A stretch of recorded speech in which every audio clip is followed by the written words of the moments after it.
Let's go ahead and call the council meeting to order, and if you could stand with me and say the Pledge of Allegiance.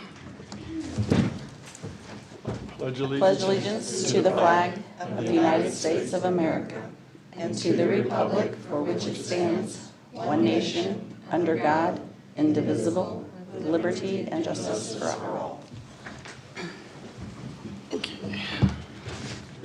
Thank you, Madam Clerk. Roll call, please. Mayor Pape, Here.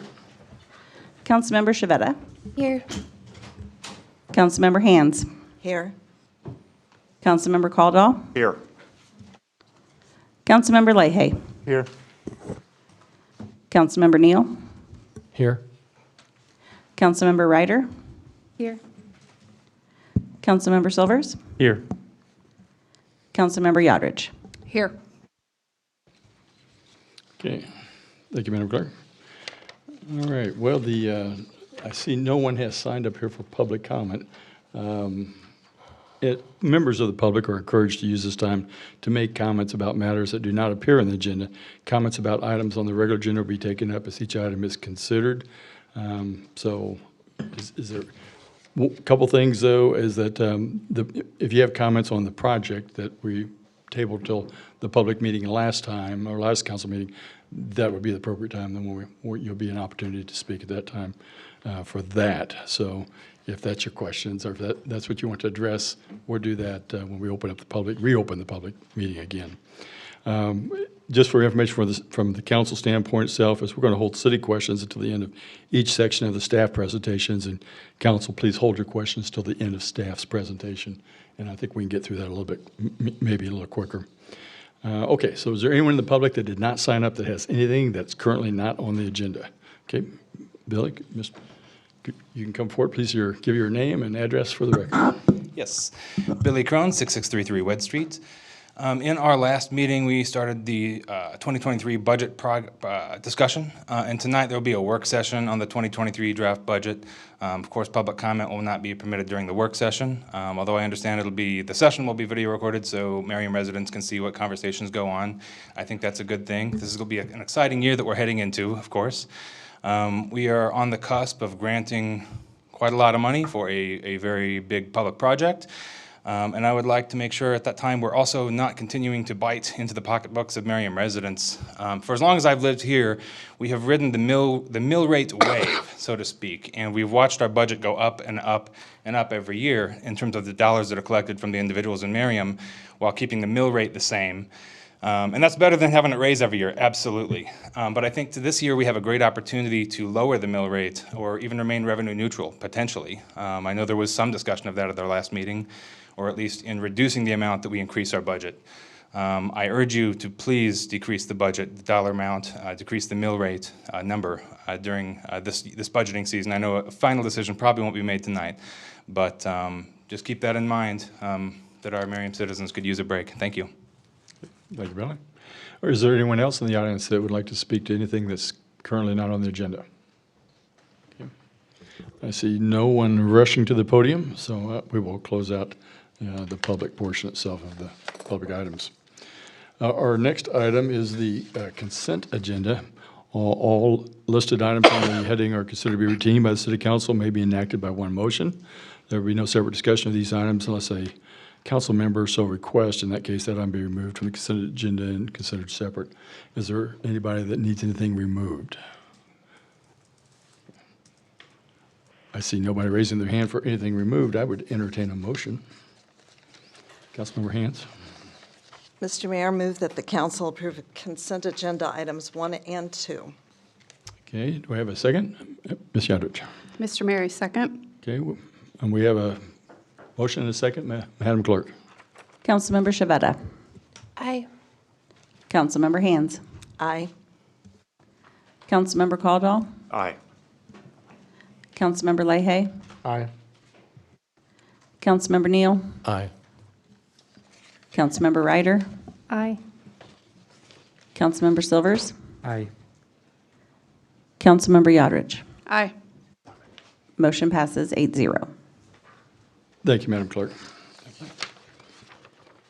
Okay, so moving right along here this evening, looks like the next section is the mayor's report. although it didn't appear from the council standpoint that there was anything for the mayor to talk about, I would like to publicly acknowledge former council members Nancy Hupp and Scott DeBold for the assistance that they gave us for the Flags for Freedom. Hopefully everybody got a chance to go down there and see that. We also had Jason Silvers and Christine Hands assisted us in taking down and putting up flags, and we appreciate that. And there was a ton of other people and volunteers that the community came forward and assisted in that project. And every year that's we do that down there at the farmers market, and the public works crew does a great job of putting our flags up along our city streets, and kudos go out to those individuals as well. But I just want to thank everybody for their help and their assistance and making Merriam what it is, and having that tradition of carrying on the Flags for Freedom program is wonderful in my opinion anyway. So with that, that's all. Well, I do have one other thing. I don't know if everybody saw, but our very own hospital, Advent Health of Shawnee Mission, I like to say it's of Merriam, was ranked number 4 in the nation in reference to large hospitals and the quality of care that they provide. And I think we should acknowledge them for the job they did and are doing and continue to do. So with that, we will move on to the next item, I think. And that is, well, we're going to call up for we don't open the public hearing yet, do we? You're going to call Director Brian up for the next staff portion. Excuse me, Brian, go ahead, please. Mayor, while he's getting ready, I thought I'd just do a quick kickoff while he gets the computer up and running. You know, this is an exciting night, at least from a staff perspective. I was at home in October of 2020 on COVID leave when I received my first contact with Drake Development about a project at the corner of Shawnee Mission Parkway and Antioch in the long vacant Kmart site. At the time, that project was residential with some retail restaurant and a grocery store. That was met the needs and the desires that we'd heard from quite a few of our residents over the years since we lost Hen House, the need to have a grocery store, also some Class A apartments, some new restaurants that we could eat in. We negotiated that deal for quite a while. Unfortunately, because that grocery store was new to market and didn't necessarily need to meet our timeline, we were unable to find a workable deal that worked with them. I think, to sum it up best, they were requiring a commitment on our part to construct a building, and they weren't going to commit that they would come to our community. And I think in conversations with the council made the right decision to say that, well, we all would enjoy and appreciate having a grocery store here. That just wasn't a risk that we were willing to take on that site, that we would have another Circuit City where we would outlay upwards to $40 million and have a grocery store that decided they didn't want to come to town. They had no obligation to come to our town. And so as opposed to completely jettisoning that deal, Drake Development, Matt Pennington and myself and our team sat down and we started talking about what else was possible at that site. And I think what you're going to see this evening is the fruits of those conversations, of the efforts that have been put into that. They've taken a heck of a lot longer than I think any of us had hoped or anticipated. But as I'm sure you've been told and you will be told again, it's a difficult site. It's a very complex deal. It's not easy. Things have been shifting over the course of the last year and a half, whether it's the cost of materials or it's the cost of lending or it's inflationary pressures. But I think what we have in front of us this evening is a deal that reflects a void in our community. I think it reflects things that our residents will grow to appreciate when they see it grow out of what is there currently.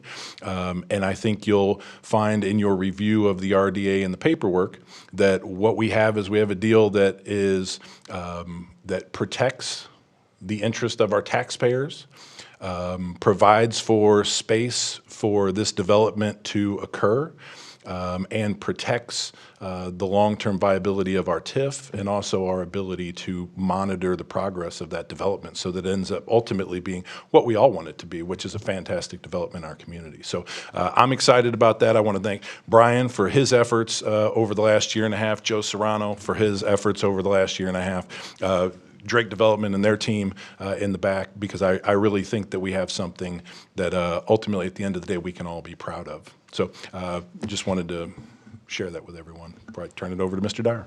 Thank you, Mr. Engel. Mr. Dyer. Good evening, Mayor, council members. Brian Dyer, Community Development Director. And as Mr. Engel mentioned, this is a project that we're all very excited about. It's been very much team-oriented effort, particularly on both sides, but on the Merriam side, for the city side, just as Chris mentioned, obviously, he's been involved with it a great deal. Joe Serrano with Kutek Rock, Bond Council, has been involved with it as well. And then also Randy Gorton with BHC, our city engineer. He's been involved with it as well. And he is also here this evening virtually. He is at conference in San Diego, but he is in attendance as well. If we have any questions for him later on this evening. So again, Merriam Grand Station, obviously, as you can see up on the screens, this is the Kmart property, the Kmart site, as we colloquially like to call it.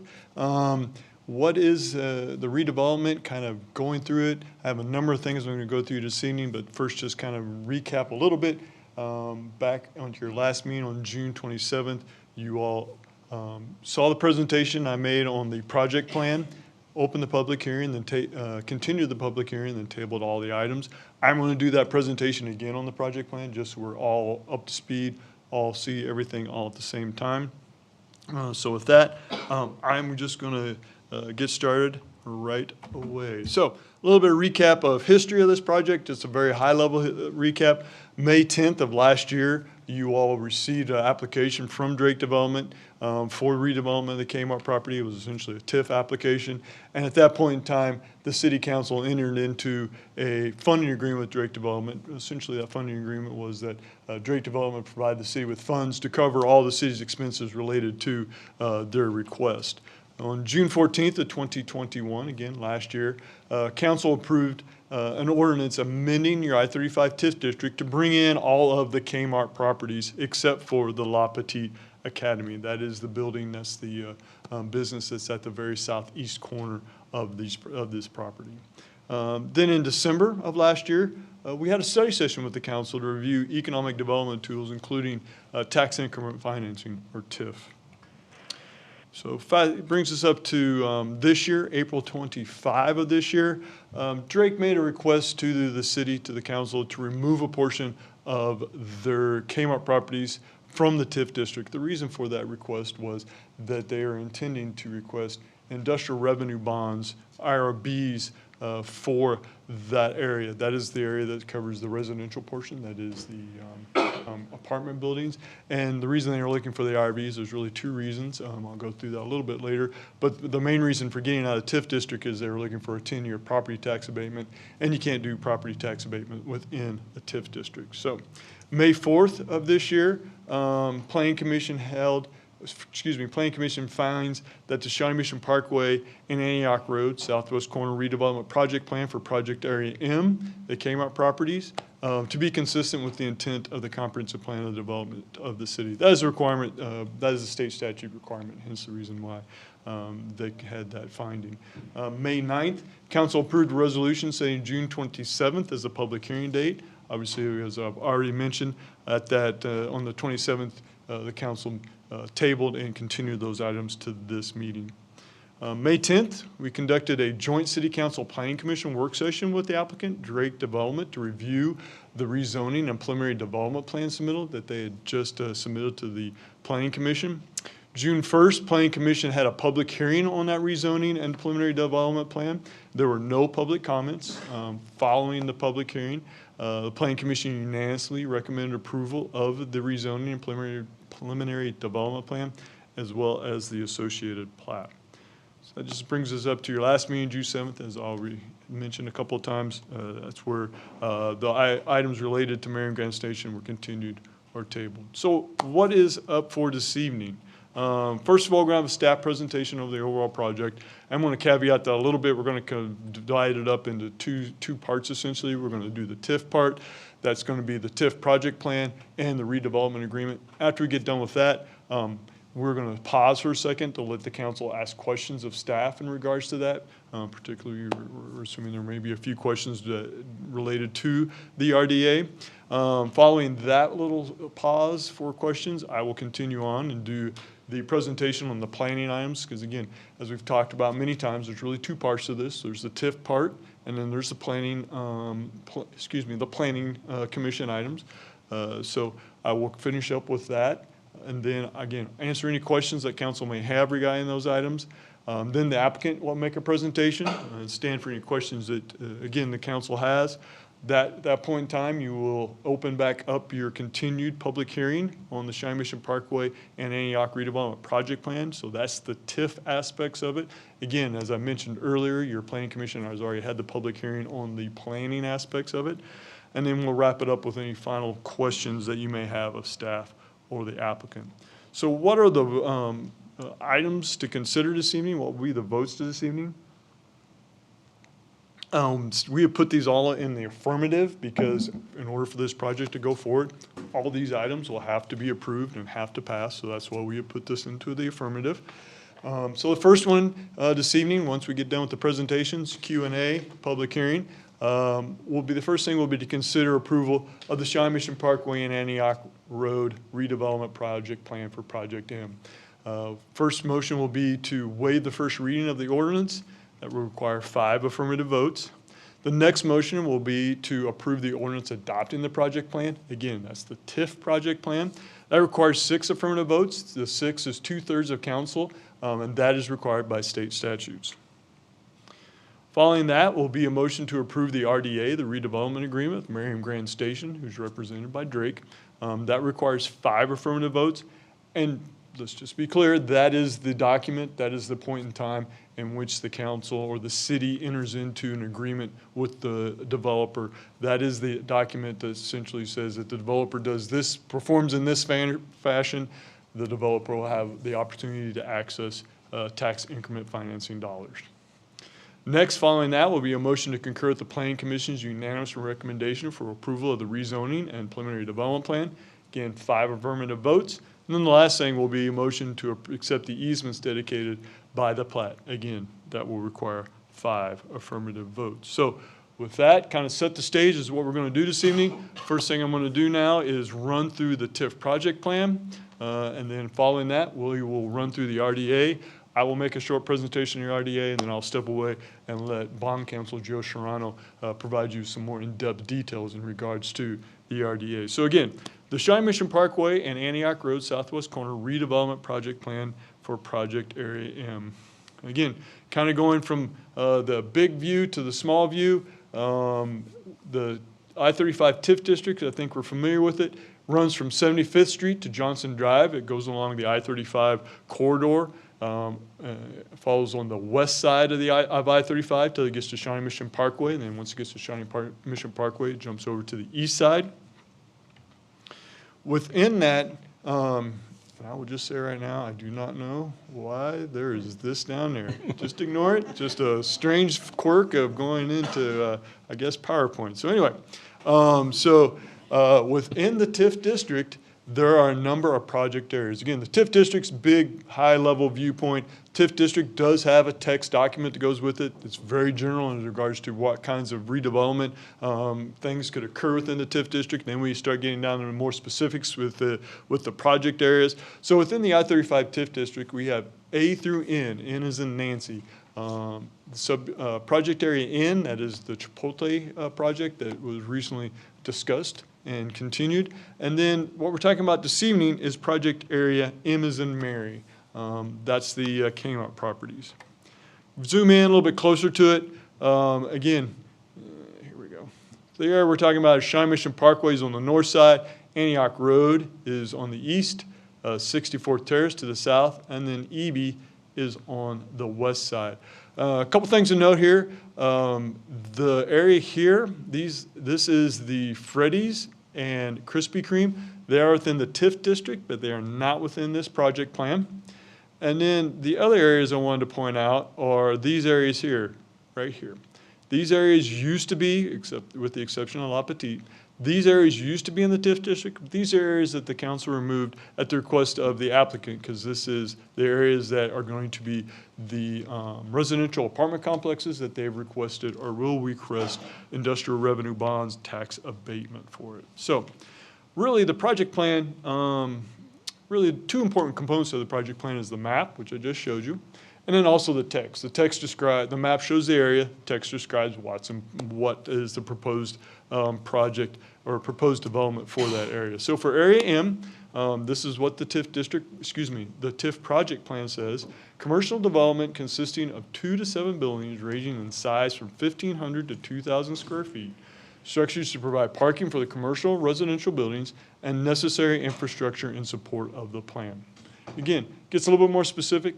It doesn't really speak specifically to this project. It just, though, gives an idea of what could be or what the city feels is appropriate for the redevelopment for that area. So that is really the project plan in a nutshell. That is what you're going to be having your public hearing on here in a few minutes. So with that, I'm going to go into the redevelopment agreement, the RDA. Again, I'm going to give a presentation, and then Joe Sharano, bond counsel, will get up and go into a little bit more detail about it. So RDA, the redevelopment agreement, this is a contract between the city and the developer.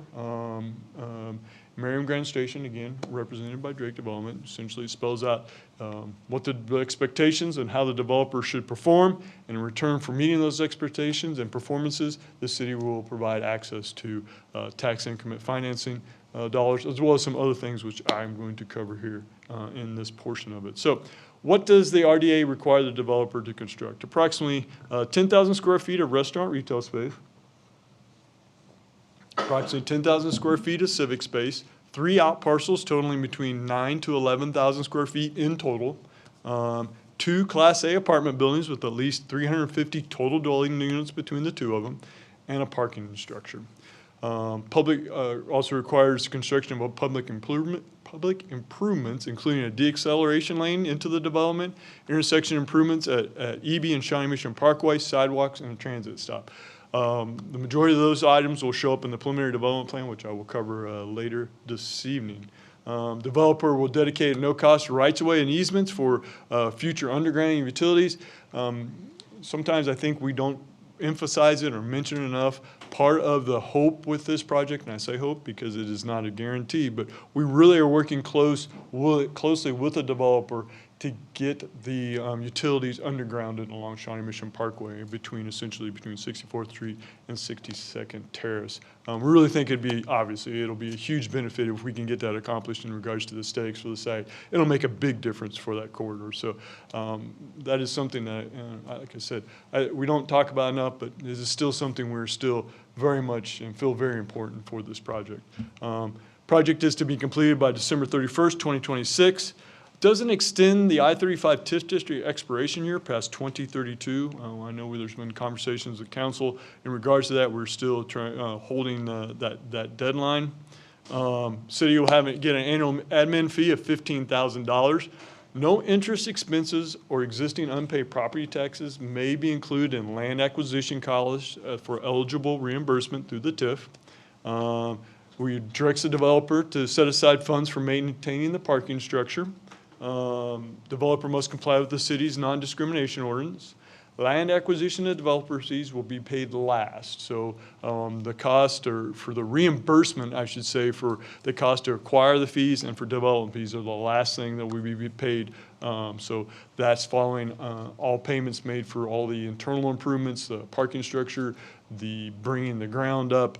So all of those hard improvements that you can see out there must be done first before any kind of other soft costs essentially will be paid.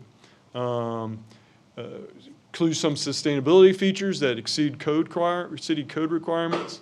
Developer must pay all property taxes and cannot protest or appeal property valuation. Restrictions to uses that can occupy the development. That's in Exhibit I, pretty extensive list of uses. I don't think any of those are a surprise though. Developer will construct an art piece or some other similar amenity in the civic area. Developer will pay up to $50,000 toward the installation of a crosswalk across Antioch Road to Antioch Park. And then the developer will make certain civic obligations, will meet and maintain certain civic obligations, such as including dues paying member to Northeast Johnson County Chamber, a $2,000 donation for the Flags of Freedom, $6,000 donation for recreational scholarships, being a headline and presenting sponsor for the Turkey Creek Festival or Merriam Drive Live, and then a $6,000 donation to the Shawnee Mission Educational Foundation. Hey, Brian, real quick, how long was that for? The length of the RDA? So. Is that all one time, or is it annual? Annual Yes. for the length of it? For It is annual, so each one of those items are an annual item. Okay. As a reminder, could we hold all questions to the very end of the presentation, All right. please? Thank you. So that's again, brief outline of what's expected of the developer. And if they meet those performance requirements, the public financing will consist of, and some of these are estimates, will consist of $4.5 million in sales tax IRBs for sales tax exemption on construction materials. Again, that means the materials that they use will get a sales tax exemption. Up to $400,000 in waived city development and inspection fees. Up to $25,125,000 in TIF reimbursement for eligible expenses. Again, eligible expenses, generally speaking, are site improvements. There are some soft costs that are allowable. Parking structures are allowable, but reimbursement aren't allowed for bricks and mortar except for the parking structures. So for like the restaurants, the stores, and things like that, that would not be reimbursable expenses. And then finally, an estimated $7.8 million in property tax IRBs, again, property tax abatement over a 10-year period. I do want to point out that the developer, first of all, a couple of things. Tonight, we're not approving the IRBs, industrial revenue bonds. That will be, again, at a later date as we get closer to this project. Essentially, we are making a commitment to consider and go forward with reviewing the IRBs. So did want to point that out. And then the other part I want to point out is that the developer will agree to make payments in lieu of taxes, pilots, to all taxing jurisdictions based on the 1994 TIF base year amount, which is what the taxing jurisdictions are receiving right now off of that site. So essentially going to keep the taxing jurisdictions whole based upon what they currently receive. And then kind of the clawbacks, or the things the things in the contract that the city can do if performance is not met. TIF payments can be reduced or suspended for failure to meet the development schedule. Reducing the amount of retail restaurant space that is constructed. If the retail ceases to be in operation for more than 12 months. If the incentives get more than 30% of the project cost. So we're really trying to keep an idea, keep a handle on it, making sure we're not providing too much incentive. So 30% of the project cost, or if there's a failure to construct the transit stop. Again, that's one of the items that this project really is important to, I think, everybody, is the transit stop at the corner. And again, I'll show that during the preliminary development plan, but at the corner of EB and Shawnee Mission Parkway. So with that, I'm going to step away from the mic and turn it over to Bond Counsel Joe Serrano and let him go over some more of the RDA. Thanks, Brian. Good evening, Mayor, members of Council. Joe Serrano, QTech Rock, as Brian mentioned, Special Counsel, Bond Counsel to the city. I just wanted to elaborate a little bit more, get into some of the weeds. Chris have put together a really great overview as to what are the terms included, what are the provisions included in the development agreement. Some of the things that I wanted to highlight are really the clawback provisions, the schedule, what are we financing, how are we paying for it, when are we paying for it, and what happens if in fact there is a need to enforce a clawback. As Chris had mentioned, this is a really complex deal. We have TIF financing, and included in that we have what we call project area TIF. That's the TIF that's generated within the project area that the developers developed. And then we have the supplemental TIF payments, and that's similar to what we did for some of the council members that were here, what we did on Track B and the Merriam Point, and where Randy Reed, we called the Big Ditch. So that's one aspect of it. Then we have IRBs, industrial revenue bonds. Included in the industrial revenue bonds, as Brian mentioned, there's sales tax exemption, and now we have property tax abatement for the apartment buildings. In addition, we have waivers of fees. So it became somewhat of a lengthy negotiation, but I think it was a really fruitful negotiation from the product that we put together. What I would like to isolate is, first of all, on Exhibit E, that is eligible expenses. Our eligible expenses is, we really are looking at vertical, we can't finance vertical construction, but there is going to be, we call it a parking structure, but it actually is 3 separate parking structures. They're really close to one another, but there's a parking structure that's under each apartment building, and there's a parking structure that is within the TIF district. So technically, they're 3 separate parking facilities. Land acquisition costs, site work, engineering, and other soft costs, as well as the development fee. Brian mentioned that we paid land acquisition and development fees last. Why do we pay those costs last? It's important, as we've heard the council, to make certain that we have our hooks in them as best we possibly can in order for us to get this development completed. Land acquisition is immediately an eligible expense. So if we approve this and didn't have this provision, they could purchase that property, buy it, and immediately not, and fail to do anything. So we're not going to reimburse that land acquisition, and that's going to be a last item. Along with development fees, that's what the developers are charging for the development of this, and we're not going to pay them unless and until the development is complete. So that's coming as long as all the items are performed, then those development fees can be paid. Exhibit F and G are kind of supposed to be read together, although it's kind of difficult, but I wanted to go over Exhibit F, which is the milestones or the timeline, and how we structure this in relation to what we end up funding with tax increment financing. So under the development schedule, Exhibit E, they're going to demolish the building on or before December 31, 2022. They're going to prepare the site. We call it pad ready. Effectively, pad ready is similar to what we had in Track B, but effectively what it is to make certain that we have all the infrastructure and the needed the needed infrastructure in order for us to go vertical. And the reason we have that done on 12/31/2023, the first TIF payment is not payable until July of the following year, 2024. So we kind of said, okay, what are we getting in exchange for a payment? Importantly, we don't make any payment for 24 months, and then the first payment would be in 2024.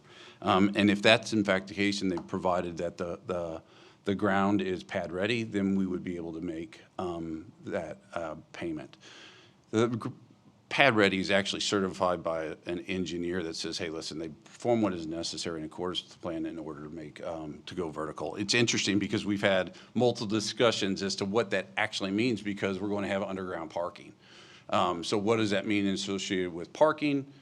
Do they have to have their walls, footings, foundations? But we ended up saying, hey, listen, we're going to defer to the engineers and say, hey, listen, this is a facility, or the grounds that are ready to go pad ready. Or declared pad ready. The next item on the development schedule is complete construction of the infrastructure by on or before 12/31/2024. At that point, we would have paid approximately $6.2 million for TIF payments. We have the next benchmark is completion of construction open and operational of the out parcels. Out parcels on or before June 30th of 2025. Again, there would be a supplemental payment due on, or a TIF payment. I want to qualify this for a second, and I'll tell you what the difference between a TIF payment and a supplemental payment. But we'll have another payment due on July 1 of 2025. We have a benchmark for complete construction of the parking project on or before 12/31/2025, and complete the project, if you will, on or before 12/31/2026. We kind of try to tailor these payments, if you will, on Schedule G to that which is what we are getting for the financing.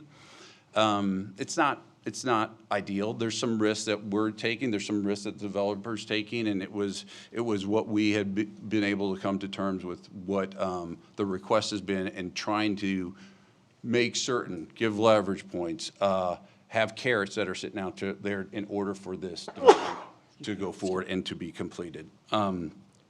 When I say TIF payments versus supplemental payments, how we structure it is on our schedule, it's a payment. It's a payment, but how we're going to calculate the payment is we're going to take what is allocated from the county, what is distributed from the county to the city associated with the project area. And then we're going to take that amount, which is our scheduled amount. This is assuming that we're in compliance with the terms of the development agreement. We'll take that amount that's on the schedule, and then we will subtract off that amount, which is the project area TIF. But we're making a single payment. We're not going to isolate it. This is project area and this is supplemental. It's just going to be a payment. One other item that was very much heavily negotiated, which is our clawback provisions. I do have to get into the weeds a little bit on this. As Brian mentioned, there are a few items and trigger points that we can claw back in, and if they don't complete the project within 54 months, we can default them. Subject to force majeure and other provisions, but it's really a 54-month outside window, and if they don't complete, then we can default the developer. There are, in section 503, I'm sorry, we get into these clawbacks. I kind of want to go into the details because they were so heavily negotiated, and it's very important. But the first one in 503 is a failure to construct in accordance with the development agreement. What we will provide if they fail to construct in accordance with the development agreement, we can make the project area TIF. If they're doing some work and they're generating increment on their project area, we can make that distribution, but we're not going to make a supplemental payment if they're not performing in accordance with the construction schedule. If we don't do that, then we're going to reduce what we qualify as the maximum reimbursement amount. So it's 25.12, a little over $25 million. We would claw back that to the amount of the supplemental that was not paid for that on that scheduled payment. The next one is associated with the commercial project, section of 503, subparagraph 2. This is associated with really the commercial project. As we've talked about, what is our return on, what is the city's return on investment? And really, is this development going to be generating sufficient amount of retail sales tax so that we can actually enjoy a return on the investment being the amount of a public incentive that we're being offered. So we have a few items that are pretty tricky in here. The first one is if the commercial project is not operational in accordance with the schedule. So if they just don't get it in accordance with the schedule that we've set forth, then we are going to claw back $650 a square foot for that area that is not otherwise open and operational. The next one is what happens if a tenant comes in, opens, and then leaves? What happens? Well, we negotiate back and forth. It's a 12-month grace period, but and rightfully so. The developer needs time, and we would want, as I've said in our conversations, we don't want a pop-up Halloween store or a pop-up Christmas store. We want something that fits within that development. So we negotiated a 12-month grace period, but if they don't fill it within that 12-month period, then we're going to claw back at $650 a square foot that is not otherwise open and operational as a retail facility generating retail sales tax. The next item in the clawback is if we determined that it's never going, if a portion, let's just say, and this applies to any of the commercial property, all these clawbacks are any of the commercial, that's the 10,000 square feet of restaurant retail, and then approximately 9,000, 11,000 square feet of out parcels. If we determine that it's never going to be operated as a retail facility, then we are going to claw them back. And this was a heavily discussed item, but what we have at that point, we have loss of property taxes and we have loss of sales taxes. So this number of $341.31 in this paragraph per square foot is a clawback associated with both retail sales tax and property tax, calculated on a return on investment of 30 years. So that's a really aggressive number. But I think it's fair based on what we have been discussing. The offset is the developer has in the next section the ability to mitigate that. we have a threshold value calculated by the city's municipal advisor, Columbia Capital, is this minimum annual yield of $240,253.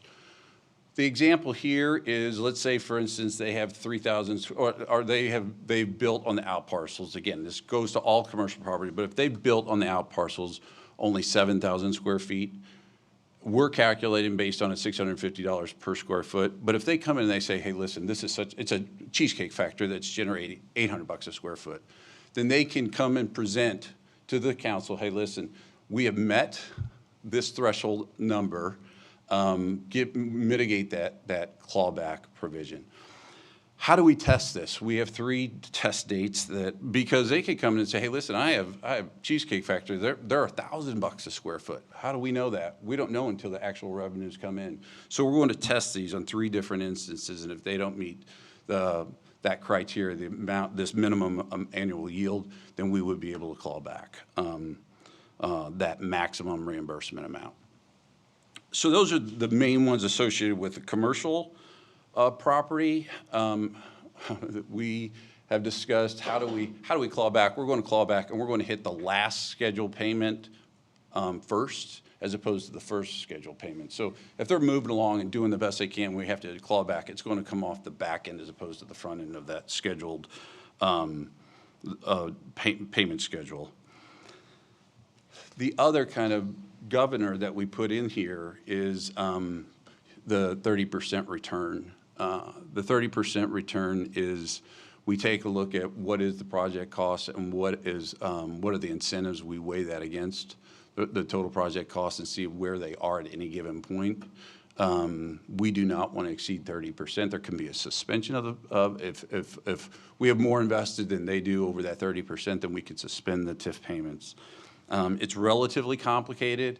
I apologize up front for the complexities associated with it. But again, we're looking at 30% thresholds. We're looking at 30 years, return on investment for 30 years associated with the square foot. So these are relatively complex provisions. Schedule K or Exhibit K kind of tries to explain them in a little bit more clarity in case Chris, you guys are not around to understand this. It tries to provide that for the municipal advisor. Here's how we've calculated these clawback provisions. The final item, and then I'd like to answer any questions, is the industrial revenue bonds. Industrial revenue bonds are virtually integral. I mean, they're integral to this financing. We look at why are we sizing at $50 million in this is a redevelopment agreement and industrial revenue bonds, and I do a lot of industrial revenue bonds. How do we have to size it? We have to size it for if it's a sales tax only IRB, which would be included in the TIF project area for construction materials. We can't say we just want to save the tax. We actually have to buy the product. And so you have to size that up to the value of the product that the construction materials purchased. And then they derive that in our estimation, the $4 million of savings. So that's sales tax IRBs. For property tax IRBs, we went through this whole exercise with the county to make certain we could do it, pull it out, figure out what we needed to do. The best approach was to pull out the properties for the apartments. The IRBs are sized, you have to finance the project. So each of the facility, each apartment unit has to be financed 100% with industrial revenue bond proceeds in order for the developer to enjoy the benefit of the percentage pilot that we will enter into. We may enter into a fixed pilot, but you have to finance the entire facility in order to get the property tax abatement. Again, into the weeds, I apologize, but it's important to understand you look at that number, it's $50 million. Industrial revenue bonds by statute, and we'll have a public hearing on this, but industrial revenue bonds by statute, it prohibits the city from offering any kind of credit or payment towards this. There's no full faith and credit. There's no credit at all. The only obligations, the only way you repay those bonds is through a lease payment that we enter into with the developer to make payments, and that's required by the Industrial Revenue Bond Act. So to be clear, Joe, the city has zero risk by issuing IRBs. City has no risk associated with industrial revenue bonds, and there's no backing. It's illegal. Again, because this is so integral, we did not have an ability to come, and we will have to come back. If this is approved this evening, we will have to come back and present a cost-benefit analysis prepared by Columbia Capital City Municipal Advisor. We'll have a public hearing associated with it, statutorily required. They're unlike TIF and a district plan. When you establish a TIF, there's a veto right with the county and the school district. Industrial revenue bonds do not have that, but it's a statutory requirement. We notice them up. They don't have a veto right, but they could come and say, hey, listen, we don't want to do this. We don't approve this. But importantly, if this goes forward, you have to understand there will be another date, hopefully in the relatively near future, that we have to consider the issuance of industrial revenue bonds. If they're not approved, more likely than not, the financing will not go forward, because part of this financing and what we call the full financing or capital stack includes industrial revenue bonds and the benefit that they receive. So Brian did a great job, and let me see if there's anything else I need to mention.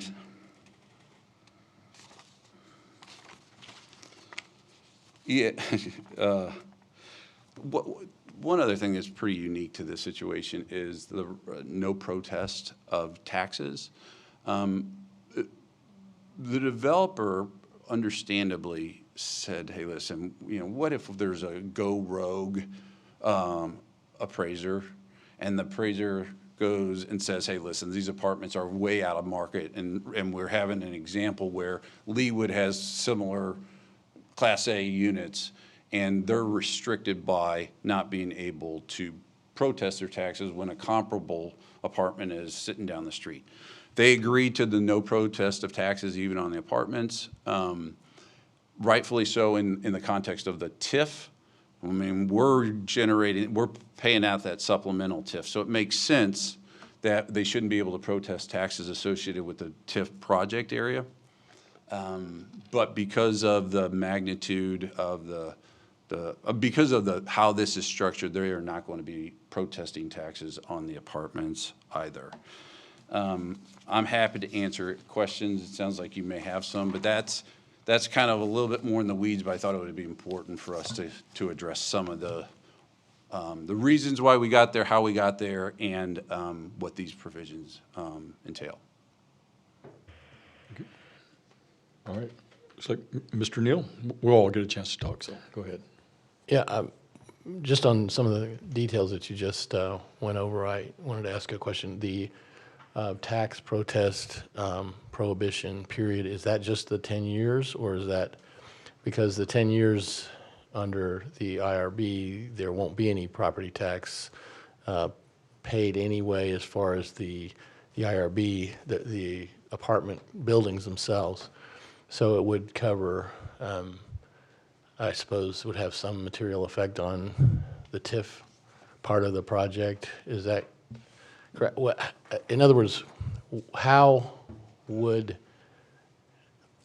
that that moratorium on protests, how would that, if my understanding is correct, on the TIF portion, again, that just makes the money, if they're overvalued, that makes the money come back, be reimbursed.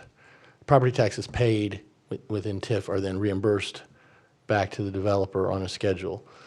That would, I would assume, if they were overvalued, it would also not really hurt the developer either. So, yeah, am I understanding that correctly? Yeah. Since it's only 10 years. Yeah, we have not negotiated the pilot agreement, but I could tell you what was provided in here is the IRBs, the 10-year no protest of taxes generally are associated with the term of this agreement. We do not have a survivor provision associated with the pilot or the protest of taxes.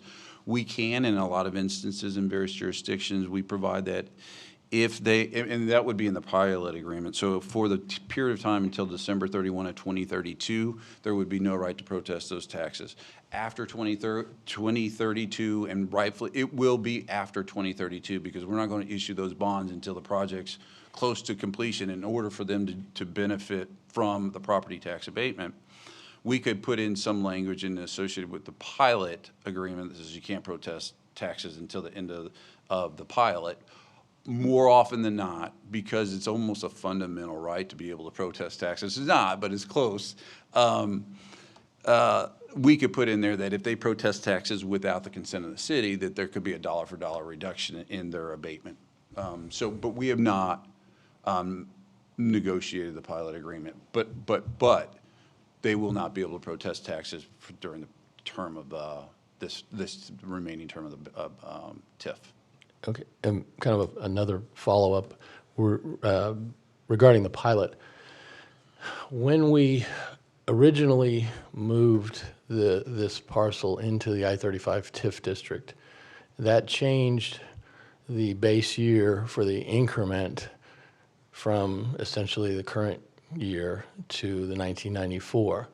In 2021, before we moved the parcel into the I-35 TIF district, the property taxes on it were almost 3 times what they were in 1994.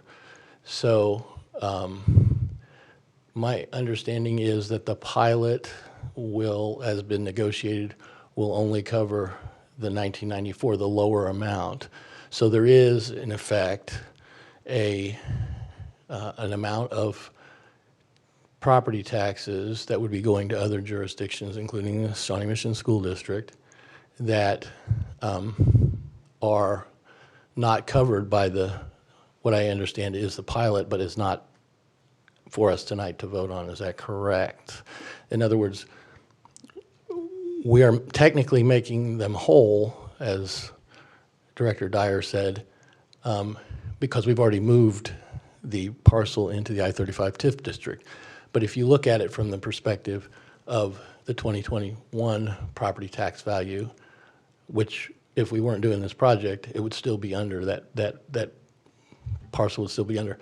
Is there a way to make the pilot agreement cover the full amount up to the 2021 property tax amount? Or is that already passed? Before you this evening is a provision included in here that we are determining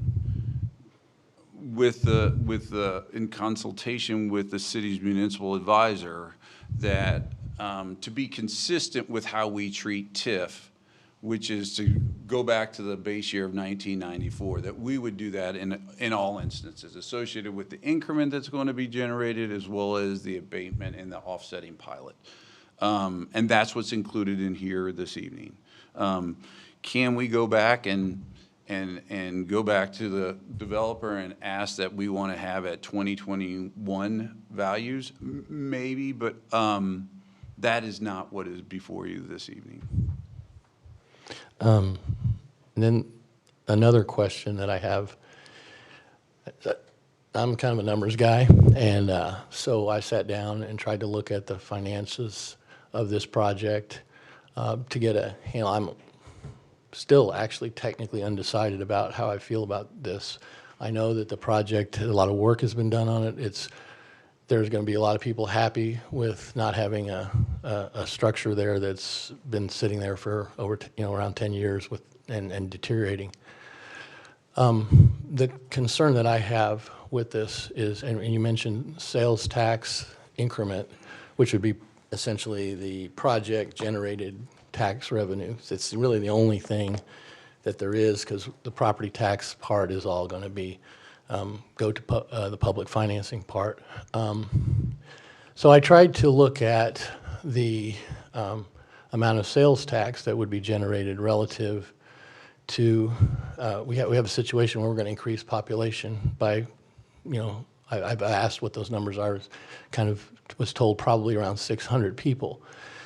So I took all of the city expenses that we currently have and divided by the number of residents and come up with a per person number for delivery of services, police, fire, and all the rest. And then I tried to figure out what that would be if you added 600 people at the same amount, which may or may not be an accurate assumption. I understand there might be some economies of scale, but if you do that and you then take the best case of the estimates I've seen for sales tax for the property over the 10-year period, the first 10-year period, you're going to look at probably about a net of $5.3 million of increased operational expenses that could potentially occur to the city. And those would have to be paid for someplace. I don't know if anybody can answer that. Informally, I've been told we're not going to have to increase FTEs, which are full-time equivalent, which is i.e. people. But that's hard for me to understand how you can have 600 additional people and not have to increase the cost of operations. And the sales tax, the Merriam piece of sales tax, I'm guessing is at maximum be 1.232 million over the 10-year period. You mentioned a 30-year payout. You'd obviously have to have that because we aren't going to pay out we aren't going to even be, in my analysis, we're going to be running negative even operationally, possibly, over the first 10 years. Is that information available? When do we get a return?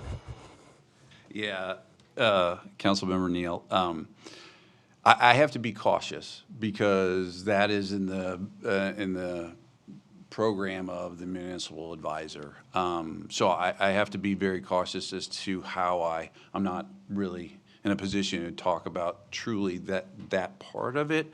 I could tell you, in looking at the projections and looking at the feasibility study and reviewing the information provided by Columbia Capital, I would think that, understandably, if there is some increase in cost to the budget associated with the FTE, I get that, but we ran this analysis on that 30-year return that came up with that pretty high $41.13 per square foot. All that we can do is to say, we're clawing you. I mean, if you want the project and you could do so, we're trying to hedge our bet that if it doesn't get built and we're not getting the benefit of the bargain, we're going to have that $350 or $341.13 per square foot. That's almost the best that we can do. Otherwise, if they don't build it in 54 months, then we default them. But in terms of the economics, I apologize, but I'm going to have to defer to somebody a little bit more versed because I would get in a little bit of trouble if I start talking about that. I mean, I'll try to address, I don't know where $530,000 a year over 10 years. 5.3 million. I just took the budget essentially for all the different departments divided by the number of residents to show per resident cost, and then you multiply that times 600 new people, assuming, there's an assumption there that there's a scalable relationship, and I recognize the economies of scale may not be the case. Yeah, So- the but that's- economies of that's the scale worst- for that's- density, which is the Right. reason we crave density, is that it doesn't cost as much. To answer your question, I've had conversations with both of the chiefs. Neither of them have said that this is some sort of impact on their budget. Will there be additional calls? Sure. But I would point out that I think based upon that it's Class A apartments, it's not going to quite be like, say, other apartment complexes and the draw on services that perhaps they need. And that's not to say that there won't be calls for people that are at the restaurant and maybe have had one too many to drink. I mean, I can't tell you there won't be calls for service at all. But I mean, generally, it's a pretty self-contained site, so we don't have to construct streets to get there. We don't have to, there'll be fire inspections annually. I mean, so there'll be some costs there. And again, there'll be some PD response and patrol. But again, because I think the economies of scale is the correct word, I just think that they're drastically, the multiplying power of it because of the density is not like a residential neighborhood. I mean, it's all located on that site. So, well, I think that, I suppose that could be a formula that you could use to determine cost per resident. I don't know that that would apply here. And I'm not aware of any formula that was used to determine as you have described it. Right. Yeah, and I'm recognizing, well, recognize that that would be a maximum probably, but just to look at sort of the overall picture, I go through these exercises, and Sure. it's a bit concerning that we're not generating more project sales tax revenue, because that's the only thing that would come back to the city to offset those potential possible operational expense increases. Sure, sure. Okay, do we have any other questions from the other council members? I don't want to cut anybody off. Okay, I see no other questions. Okay. Wonderful. Thank you, sir. Thank you. Director Dyer's back. Back. If there aren't any other questions in the RDA and the TIF aspect, we're going to change gears. I never got it. The community investment. Yeah. I know it's annual. How many years? Is it till 2032? Is it, okay, till 20? Starts this year, I think It's through the term. Okay. It's through the term of the agreement, which is 12/31/2032. They have, the annual contributions are due within 30 days of approval of this agreement for this year, and then they will be due no later than March 1 of all subsequent years. So 32 likely would be the last year. Any additional questions at this point? Okay, go ahead, Ms. Aldridge.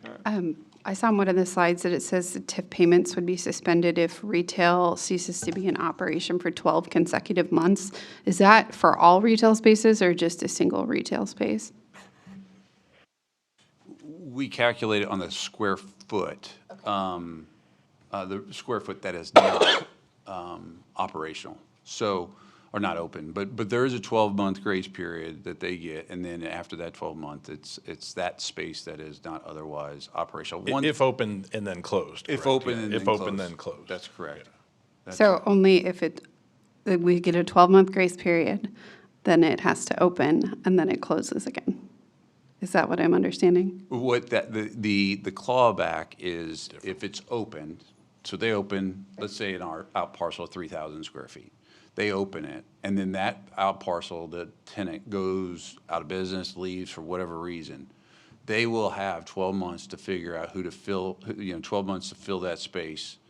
And if they fail to fill that space within that 12-month period, then we're going to claw them back $650 per square foot starting after the 12-month period. That makes sense. Thank you. One other thing I meant to mention is, we talk about, and I apologize, we talk about the clawbacks.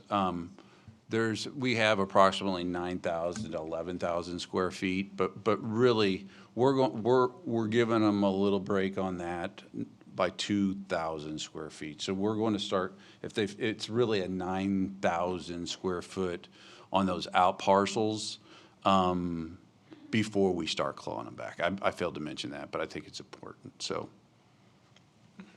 Thanks for bringing that to our attention. Any other questions at this point before we get Director Dyer back up? Thank you. Okay, thank you again. You're on again. On again, off again, on again, off again. That's all right. Well, if there aren't any other questions on the TIF aspects, the RDA aspects, going to transition over to the planning portion of the presentation this evening. That's going to be the presentation on the preliminary development plan, rezoning, as also the plat. So let me kind of get set up a little bit here. Could you turn that off? Yeah, turn it off real quick for me, Julie, so I can get the other stuff. Thank you. So I'm going to transition over.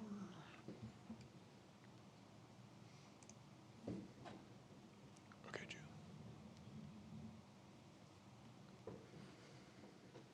All right. So on the planning side of things, obviously, the aspects, there's two aspects to it, as I mentioned earlier, a rezoning request and a preliminary development plan associated there with that request, which I'm going to go over first, and then the platting part of it. Again, as I mentioned, we're all familiar with the site. You see it up here on the screen. To the north is Shawnee Mission Parkway. To the east is Antioch. To the south, 64th Terrace. and then EB is over here.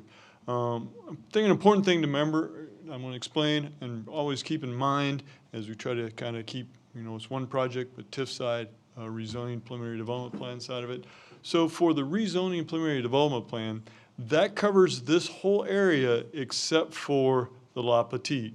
Now, as I mentioned earlier, and has been mentioned a number of times, the developer is not going to ultimately will not be own or control the Freddy's or the Krispy Kreme. However, they are part of the preliminary development plan and rezoning because in staff and city negotiations and discussions with the developer and all the property owners here, we wanted to make sure it's very important that it all come in as one package, as one rezoning. There's multiple zonings out there right now, and also come in and was one plat. These properties are, well, the backside properties are platted, but the developed properties are currently unplatted. So as we go through this, try to keep that in mind that it's for the whole area, but really we are talking about the redevelopment aspects is the Kmart and the Pegasus property. So with that, again, a little bit about the surrounding area. To the south is developed and zone planning and development general. It's developed with multifamily. To the west is developed with restaurant Denny's and also the Merriam Visitor Center. That is also zone planning and development general. To the north side of Shawnee Mission Parkway, there's a variety of commercial zonings and also planning and development general zoning. To the north there is from the west to the east, there is a Shell gas station. There's a Chipotle that is being developed right now. There's a coffee shop, Caribou Coffee, and then the Johnson County Library. And then on the east side, to the east of Antioch, that's zoned R1 and is single-family residential. So here is the preliminary development plan. This is the application that has been submitted by Drake Development. Again, to the north, Shawnee Mission Parkway. To the east is Antioch. To the west is Eby, and on the backside is 64th Terrace.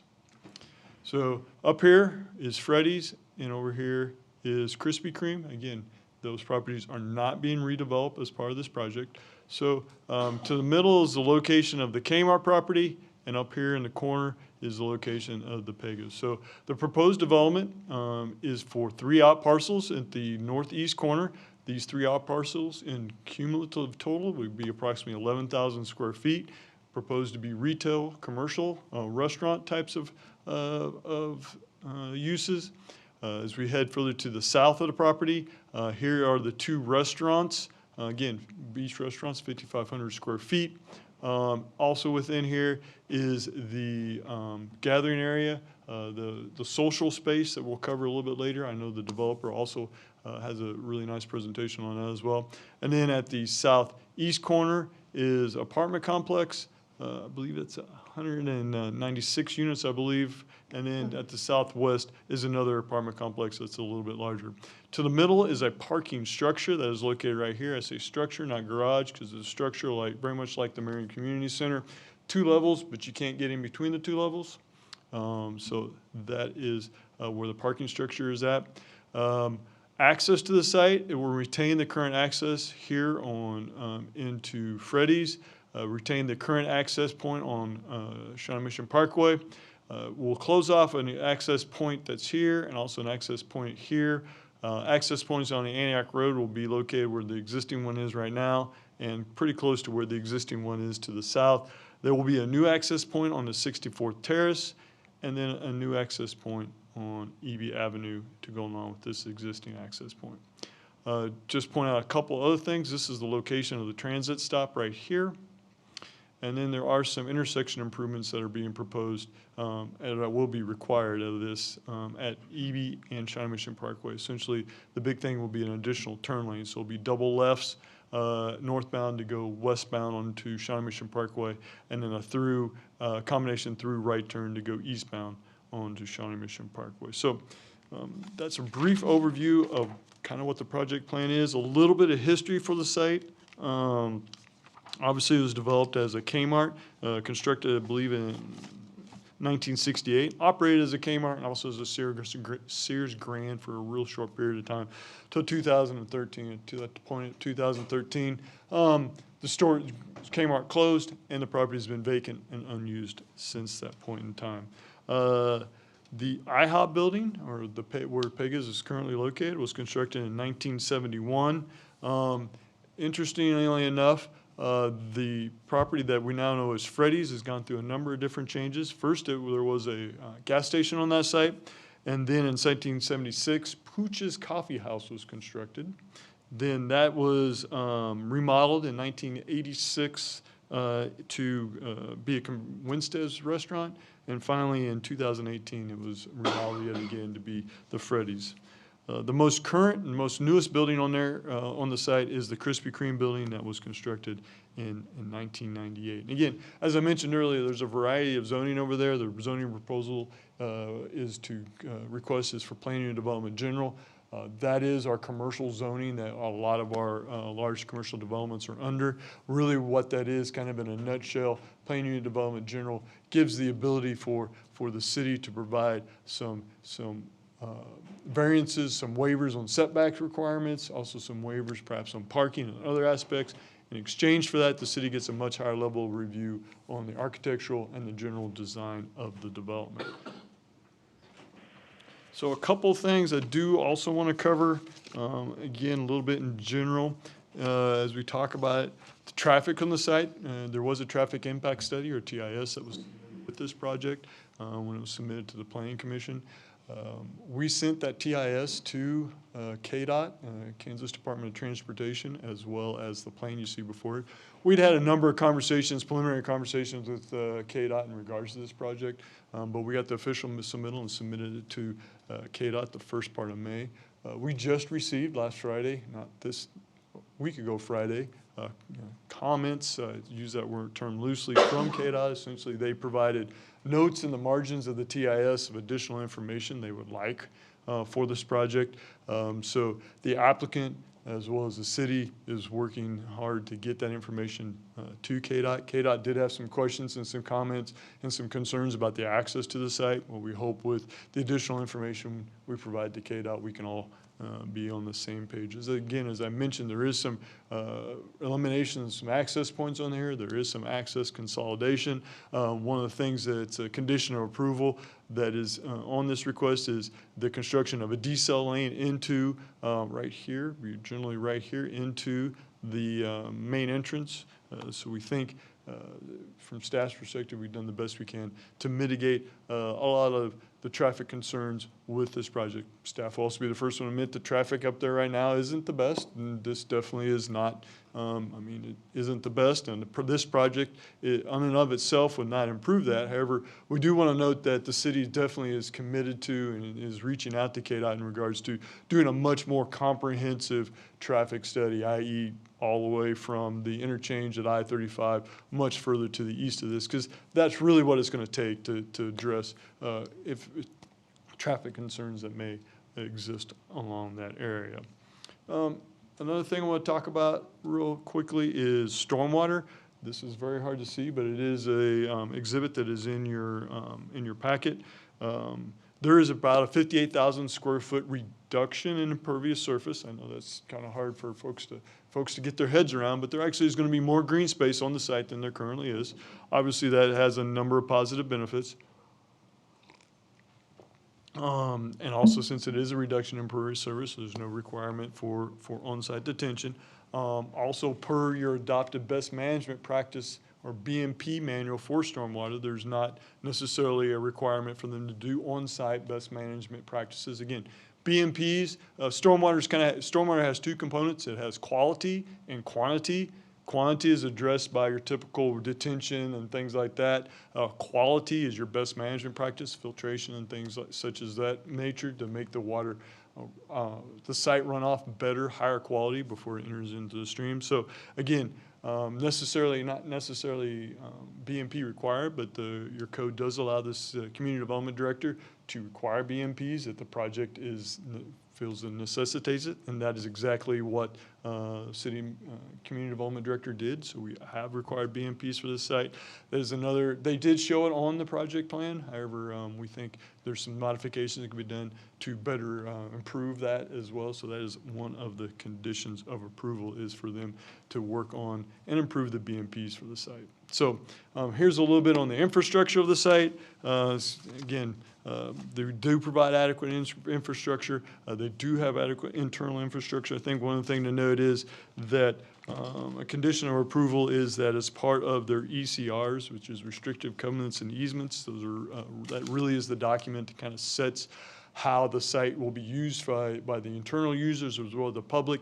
Their ECRs that are going to be required to be filed will cover all those internal infrastructures. Essentially will allow everybody to have access to the stormwater as well as the access wells and if need be, the parking in there. One thing I also say is that as you consider a rezoning request, you have to consider your golden factors that are contained within your staff report. I do just want to highlight one golden factor is the conformance with the master plan. Obviously, you're all familiar with the Shawnee Mission Parkway Corridor Plan. It's a plan that was worked on a couple of years ago, had a lot of public involvement, very positive plan.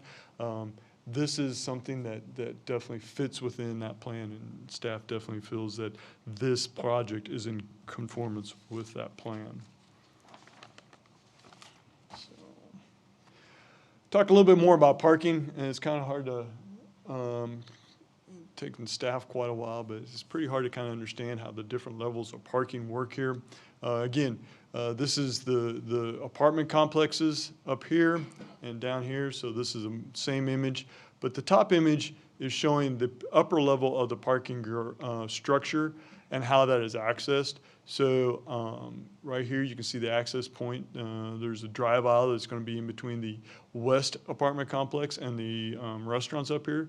So this is a drive aisle that allows access to this field of parking here. That's the upper deck of the parking structure.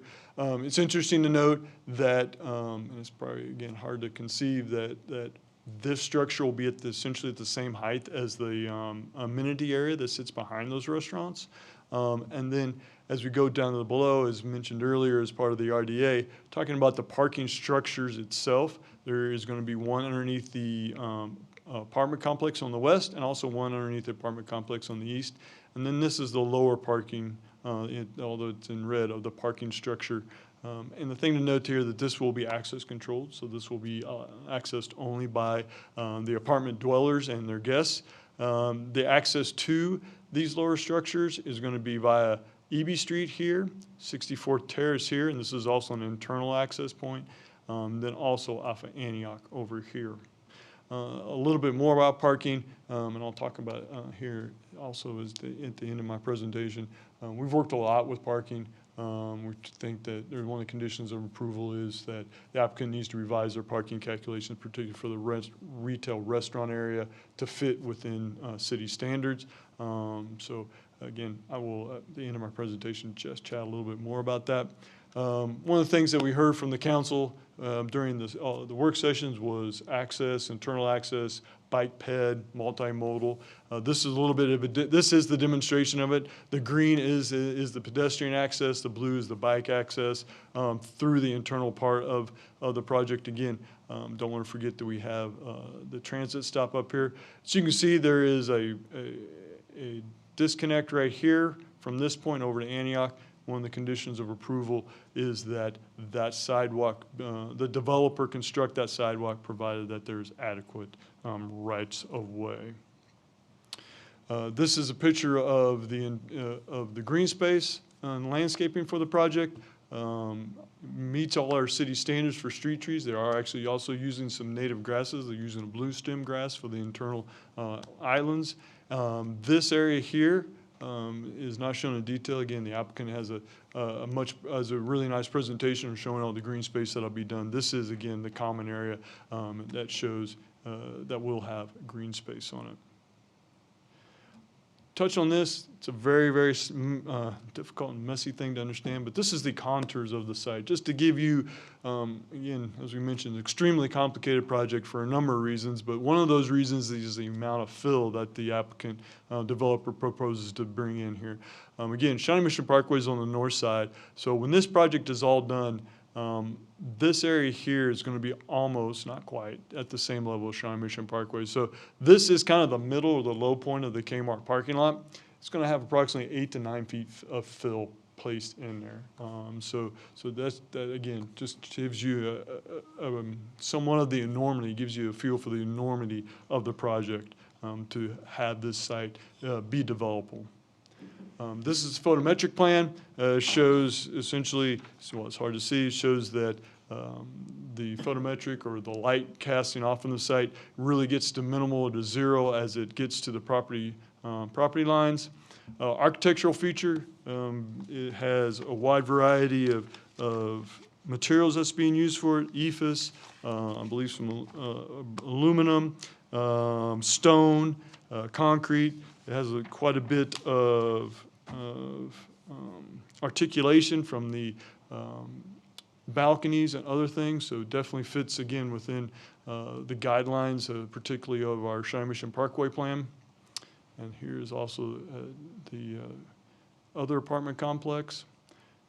This is the parking structure, again, very low level. I was going to say very low. They are going to integrate it more, make it, it's going to be a little bit more similar to some of the exterior materials used on the apartment complexes.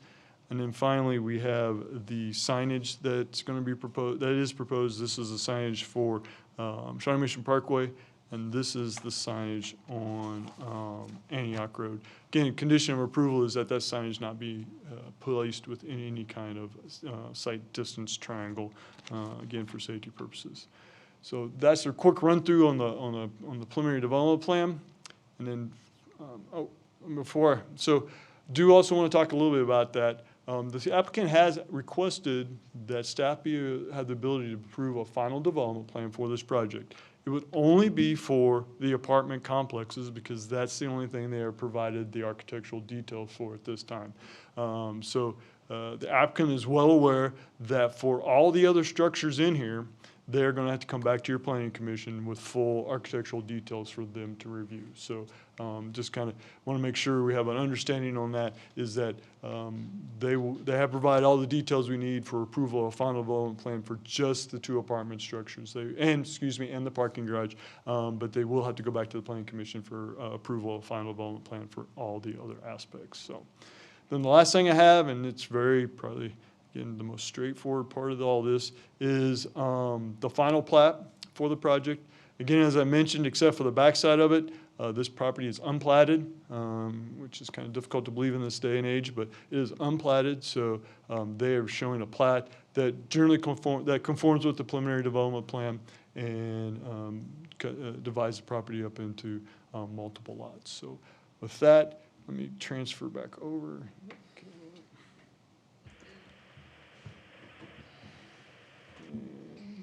Talk real quickly about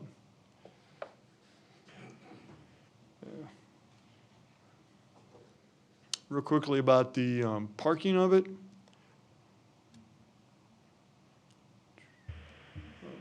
Again, they're showing the parking on the project for the apartment complexes to be 1.5 space per unit. City code requires 2 spaces per unit. However, since this is a planning and development, you all have the ability to approve a reduced parking ratio. Went back through the most recent apartment complex that the city approved, which was Pepper Tree expansion of Pepper Tree, which was back in 2007, 2008.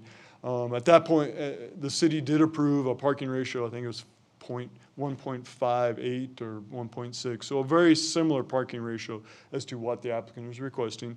So the city has approved a reduction in parking for a very similar situation in the past. I will say that staff, I've not gotten any complaints from residents of the apartment complex, from any neighbors or anything like that about difficulties with parking at the Pepper Tree complex. So did want to point that out. Also, as I mentioned earlier, retail commercial parking calculations, that's one of the conditions of approval, is to revise those to meet city requirements. And then the last thing is, obviously, there's a number of positive benefits for a reduction in parking spaces.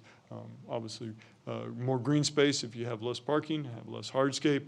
Also, makes it easier to manage, again, as I talked about earlier, stormwater quantity and quality, less pavement, less water runoff, and better quality of water runoff. So I did want to point that out in regards to parking. So with that, I have reached the end of my very long presentation. I'd be happy to answer questions, but the next step in this evening is to allow the applicant their opportunity for their presentation and for you guys to have questions of them and then to have a public hearing. But I'd be happy to answer any questions in regards to the zoning aspect. Mr. Silvers, go ahead.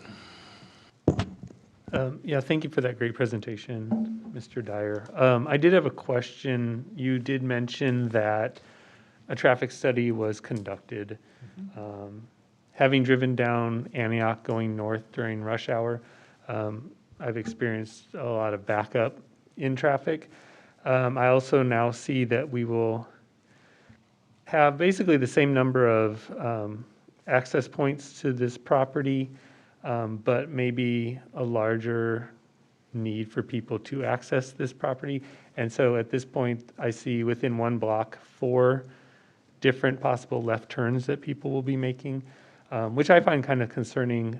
But if the traffic study said that it was adequate, then I believe that. But in the packet, it had mentioned that at any point the city could ask for the developer to add a pedestrian crossing on Antioch. A couple of things there. First of all, there's currently 3 access points into the site off of Antioch.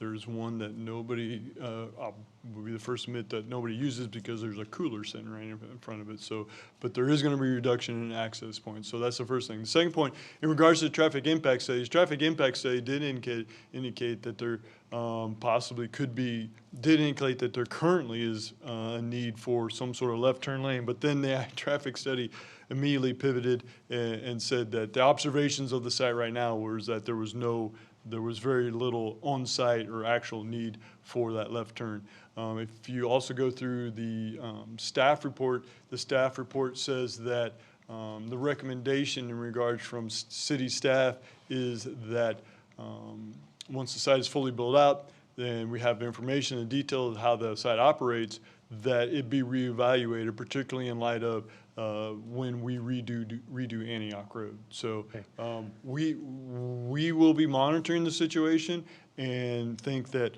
when Antioch Road is up for redo, that will be an excellent opportunity to put in the ultimate and the best solution to handle the traffic over there. So that's Antioch. And then in regards to the pedestrian crossing that is in the RDA. The pedestrian crossing will be placed between, we'll connect the west side of Antioch to the park. It will be at the city's, where the city feels would be best to position that crosswalk. So that is something that the city intends to do in the future. Okay. Go ahead. Well, I have a little bit of a concern that we're asking the developer to make this very pedestrian and bike friendly, but we're not giving much access to pedestrians or cyclists at a safe access in that one block area. There's going to be a lot of traffic. There's going to be 3 left turns going from 64th Terrace, 2 into the property itself, and then 1 onto Shawnee Mission Parkway. So it would be nice if we could at some point try to figure out. Well, I do believe, and somebody, hopefully Mr. McDonald can remember, I do believe 64th Terrace is on the bike ped plan for improvements. So 64th Terrace is on the bike ped plan for improvements. So we can't just isolate this development in regards to those aspects. And we have to remember, we do have a bike ped plan that will be part of the improvements for the area. And I believe 64th Terrace is on that list as well as, so we will be doing something with 64th Terrace to make that more pedestrian, for bike pedestrian friendly. Okay, that's great. Thank you very much. I had one real quick, David, on the pedestrian crossing. Is there any pedestrian crossing on EB except for Shawnee Mission Parkway? So to get across to EB, there, it's only at the corners. Okay. I believe. Yes. So it'll only be at Antioch and also be at Shawnee Mission Parkway. Mr. Neal, go ahead. Yeah, I also had a question about the, kind of the parking structures. Could you pull that Sure. back up again?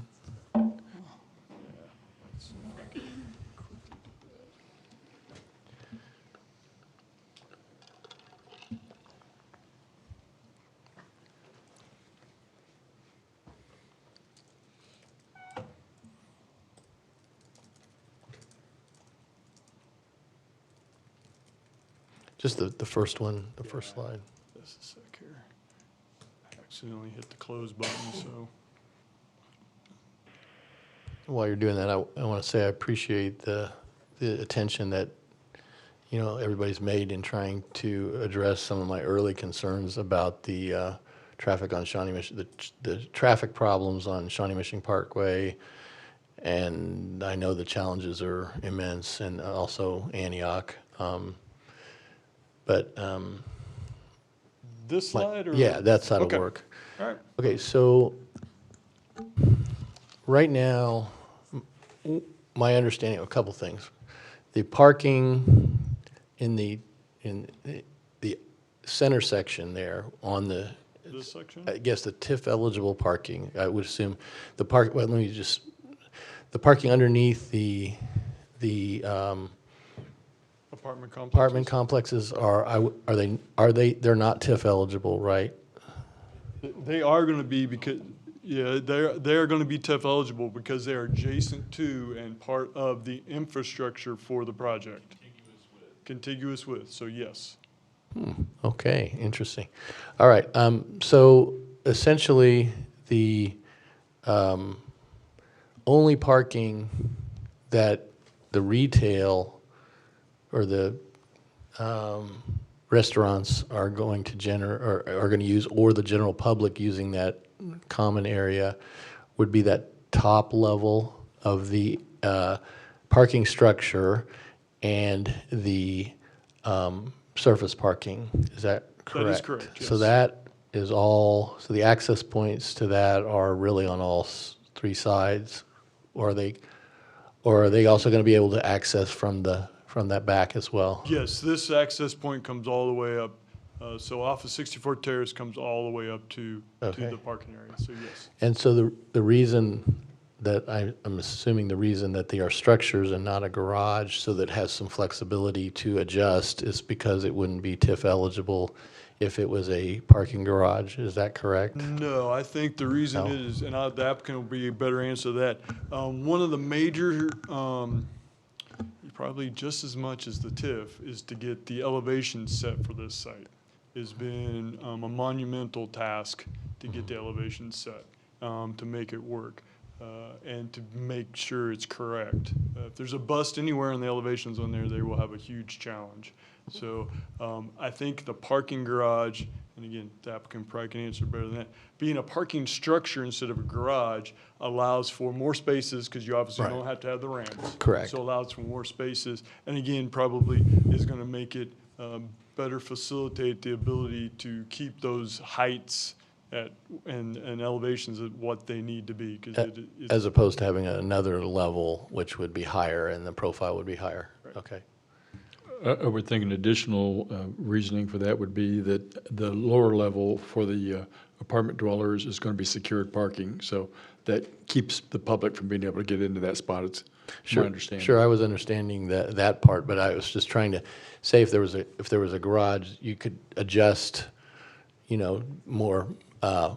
It's kind of a permanent sort of separation if you build it that way, and if you have a way to, in that center area, be able to adjust so some of the parking could overflow to a different level if needed. That was my comment, or my thought anyway. Are there any other questions? Yeah, Counsel. who gets staff to make the architectural review approval? In the architectural review approval for. Yeah, when you said we're delegating that approval to staff, who is staff? Well, staff is. Is it you? I mean, Yeah. no, it's fine. Yeah, I'm yeah. just- And a little bit more explanation about that. For planning and development zoning, there is a preliminary development plan and a final development plan before you can go to building permits. The preliminary development plan is reviewed and recommended by the planning commission and then approved by the city council. Then the final development plan is approved by the planning commission.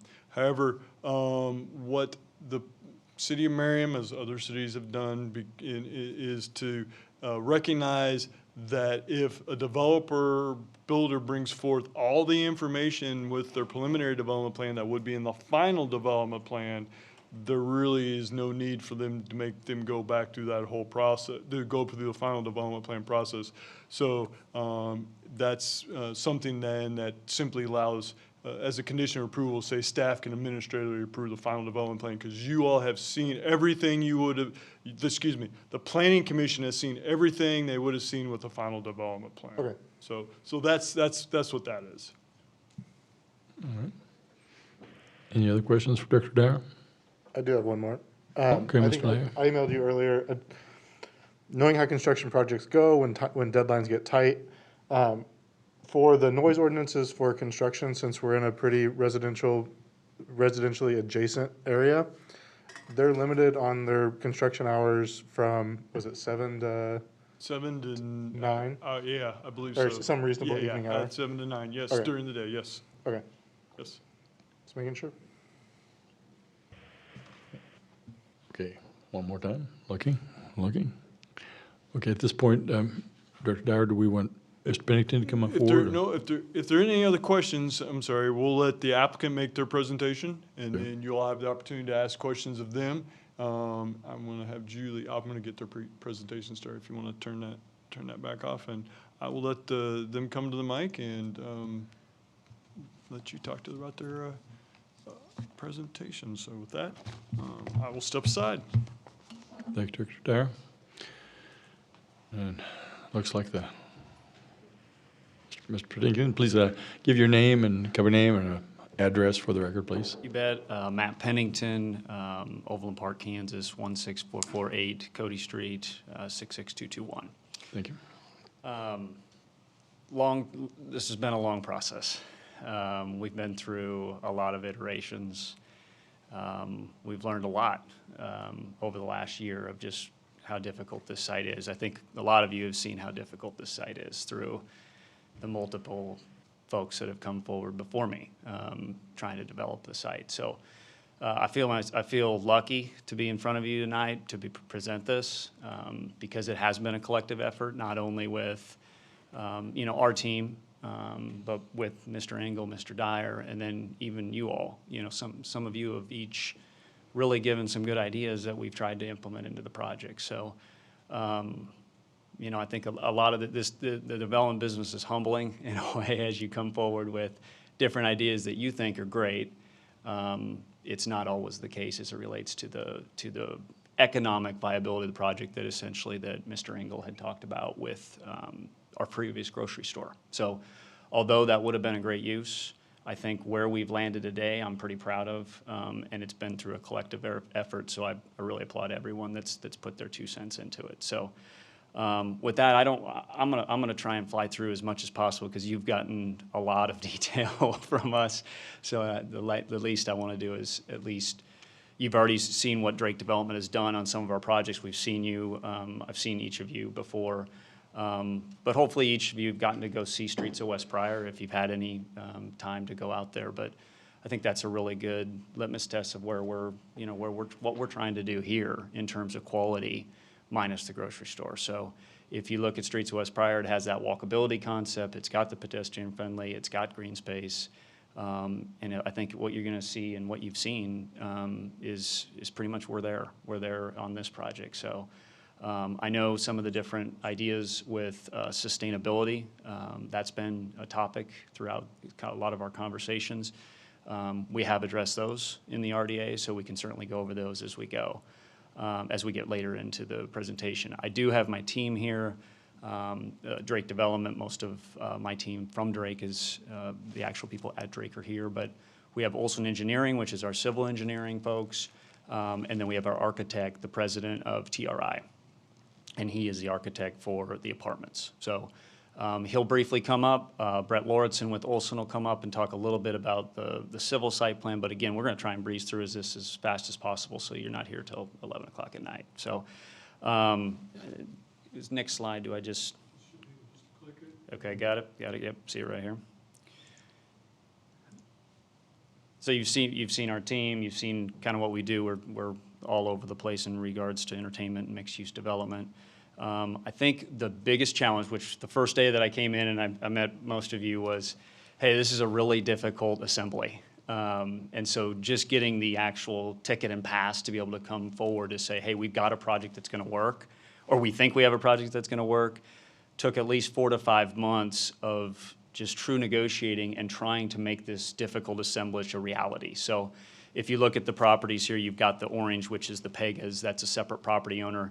You have the yellow, which is the Kmart property, that's a separate property owner. And then you have the red, which is a different property owner. So in addition to it, I think I'll remind you there was a lawsuit on the back portion of that the red piece, which essentially I mediated and was able to get a final agreement to where it allows us to move forward if we're lucky enough to move forward with the RDA tonight. So I just like bringing that forward because it is kind of a rarity. Every project that we do is a minor miracle. You know, this is not an exception. So this is truly a minor miracle to be in front of you today. So that's the actual pieces of the puzzle. I'm going to let Brett Lauritsen come up here. I'm going to have him fly through all the challenges. I think a lot of you have seen most of the challenges, but I'm going to have him fly through those as fast as possible. Evening, members of council. Thank you. Brett Lauritsen with Olson, 7301 West 133rd. In addition to the assembly, from an engineering perspective with some color here, some of the challenges of getting this water balloon to work and shape how we need it to function with all the challenges here. Number one is utilities and sewer, Johnson County wastewater. They have rules. There are certain specifics that are frankly kind of hard to comprehend sometimes. And getting those to work has taken about a year with our team, Mr. Dyer and the folks over at Johnson County in this area of town. We look at utilities along Shawnee Mission Parkway, and it's no surprise there are a lot of things and even more that you can't see. And so when you start putting a shovel in the ground, you got to really consider where those are. Site access came up tonight, considering those points of access for both pedestrians and vehicular traffic on a state route. Again, KDOT has its ways that we are working through with them right now, and we've come to a great spot on the plan with how it's shown. The topography is the special one. It's hit on a couple times. 50 feet across from northeast to southwest, and about 32 from east to west. So there's some tricks that we've, Councilman Neal, you've kind of brought it up too, some tricks we can walk through in detail if you need, but how to make this work and make it marketable for retail and for restaurants and for folks to live there. And then the number of stakeholders here. We have residents, we have state agencies, we have you folks, and we have existing operators of business that will be open as this is actually built. So there are a lot of things to think about. Just go, there we go. Some of the solutions, where they're located, some of the accessibility, east-west connectivity. Councilman Neal, this is kind of, take some time to take through this and look through elevations and shows relative to if you were standing at said buildings. Pretty interesting. And this is a simple image of showing kind of red is lower level, blue is upper. You can kind of see in simple terms how that lays in. Much fun to talk about civil, but I'll leave it to Rich here to go through some of the vision of the project and the architectural components. Thanks. Thank you. So I am going to add one comment as it relates to just kind of the whole functionality of the site. I know the question was, well, what about the parking on the top level?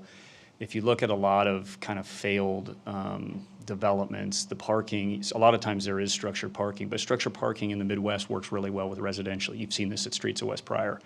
But most of us like that surface parking here in the Midwest. So we've tried to make it as surface as possible for most of the retail and restaurant tenants. And that was really one of the biggest reasons, and quite lucky to be able to provide that, and trying to shoehorn this topography in, making it work perfectly. So just wanted to add that to totally understand why. Rich. Thanks, Matt. Thanks, Mr. Mayor, members of the council. My name is Rich Obertino, TRI Architects, 1790 South Brentwood in St. Louis, Missouri. Just want to kind of run through the project with you, give you an overview of what we're doing. All the easy sites are gone, so we get to do all these fun ones now. And this one's working out very well for us. These mixed-use deals are kind of the new future with these apartment users. They want to have the amenities. It's all about the amenities. I'm going to kind of run you through, the outside of the buildings we're very proud of. The way they're going to look, I think people driving by are going to be very happy, but it's really what happens inside these buildings that draw the people into them and why they want to live in these facilities. So we talked about 3 different parts to this, and the first one is Lot 8, which we call the West Building. It's 204 units with 161 parking spaces below it. Lot 9, we call the East Building, 158 units that also has 114 parking spaces below that. And then we have Lot 10, which is a space in the middle that has a structured parking. So all in, we're 362 units with 285 parking spaces. As I mentioned, I really want to show you kind of what goes on inside of these things so you understand the quality of development that's being presented to the city, because it's not something that's typically part of the purview of the approval process.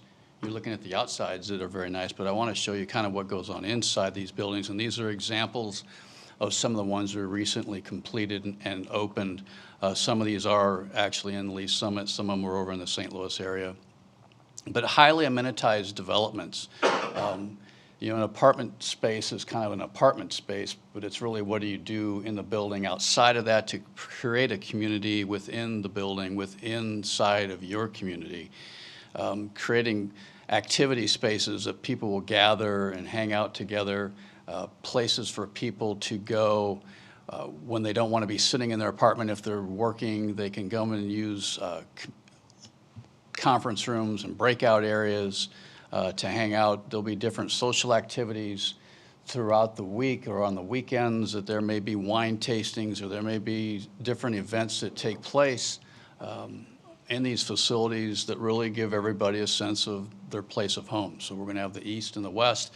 Both buildings will be fully amenitized, so they'll each have their own set of amenities in them that'll be similar yet unique and different in their own way. Different game and media areas that people can utilize during special events, during holiday weekends, that sort of thing. The mail rooms, we think of that as the old post office. That in the small towns, we don't want our picture on the wall in a post office, but we like to hang out and you meet your neighbors and stuff there. So we do these things so that it's a kind of a fun place when you're down checking your mail. You may stay down there and meet several people when you get back from work and hang out and talk around the mail rooms. The outside amenity spaces that aren't visible from the public that are enclosed within these buildings, different activities with swimming pools, barbecue pits, bocce ball courts, fire pits, just a number of different things that give people things to do so you're not sitting inside your apartment all the time. Exercise facilities that open up into these outdoor courtyards, the ability to sit around and gather around fireplaces in the evenings when it's not 100 degrees outside. Exercise facilities, we'll have exercise facilities in both buildings. Again, I touched on certain areas that we create for if you're having family in for Thanksgiving or a birthday party or something, you can utilize these larger rooms because you can't fit in your apartment, and you can sit and have a gathering space or have family in town for birthday parties. Dog washing facilities. Everybody's pet friendly these days, and so we create in each building a dog washing facility. So when your Fido comes in and he's dirty, you can take him down and clean him up. And then these are just kind of some examples of what the apartments look like. Again, you know, we think they're super nice. They're Class A apartments, all wood flooring throughout. We specialize, you know, high-end appliances, high-end finishes, and all these things, and we'll have a variety of different looks and feels within the apartments themselves. To touch on the outside, kind of give you an overview of what we have going on for the entire development. Again, the east building that we talked about, excuse me,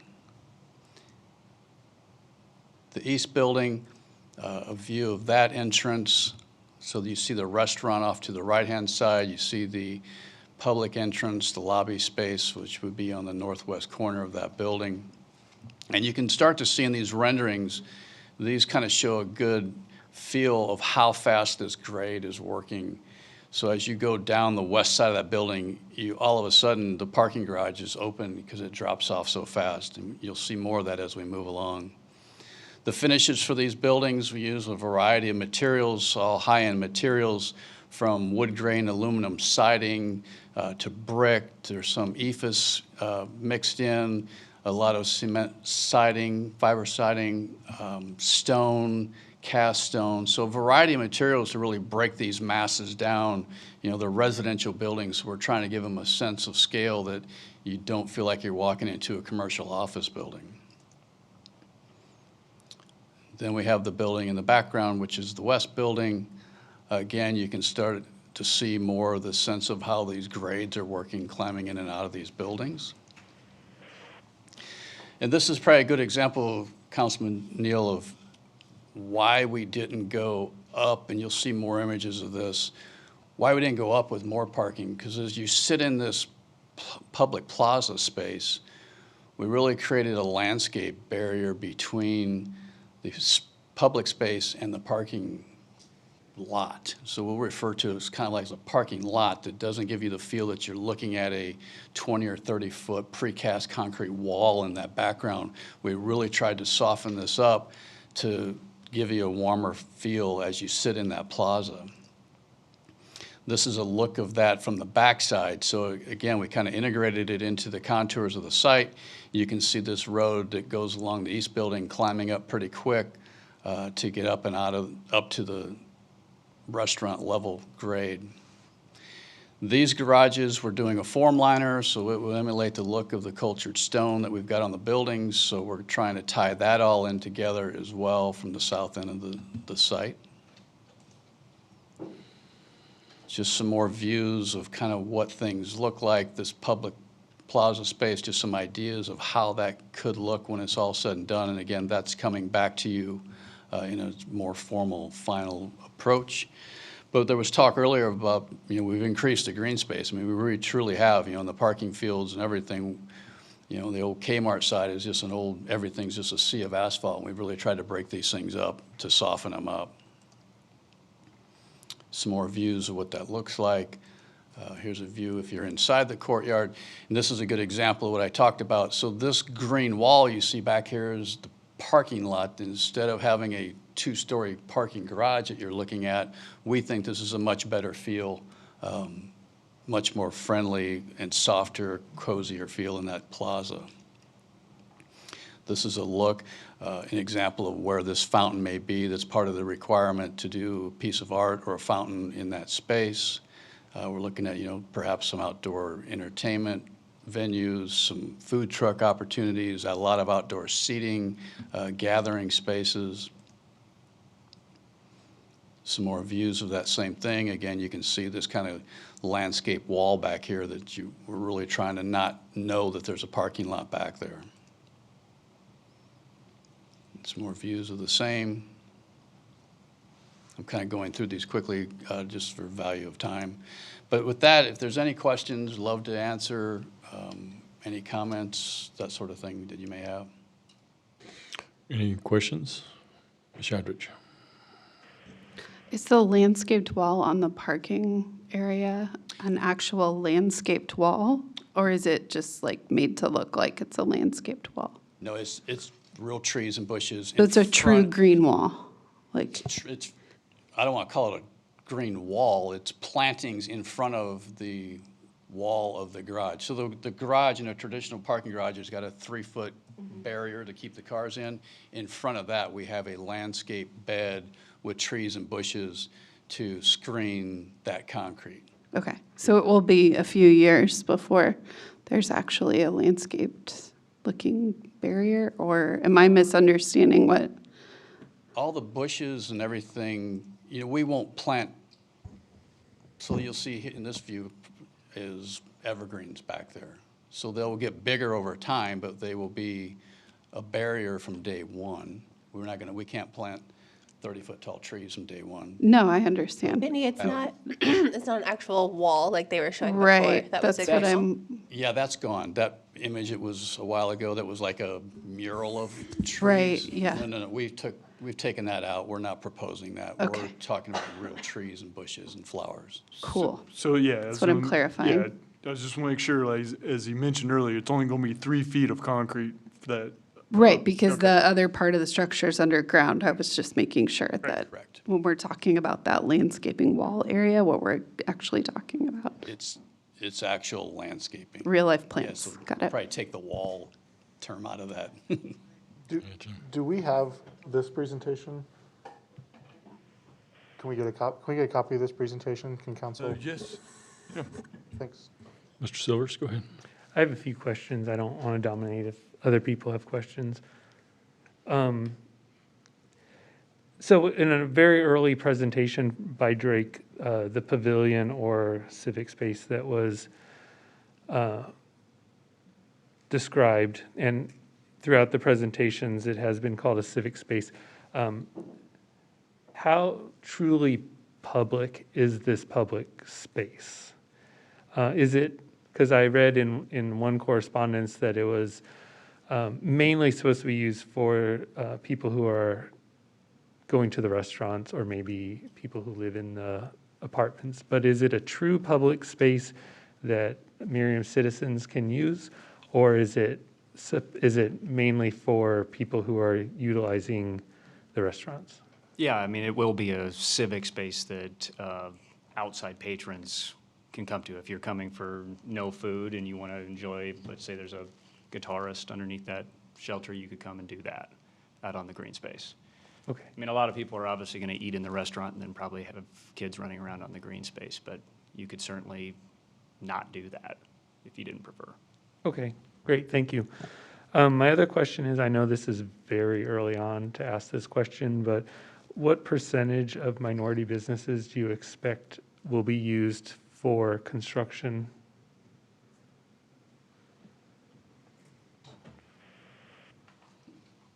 I really don't have a good feel for what that percentage would be. We will be bidding it on the open market with no specific prevailing wage or minority-owned business requirements.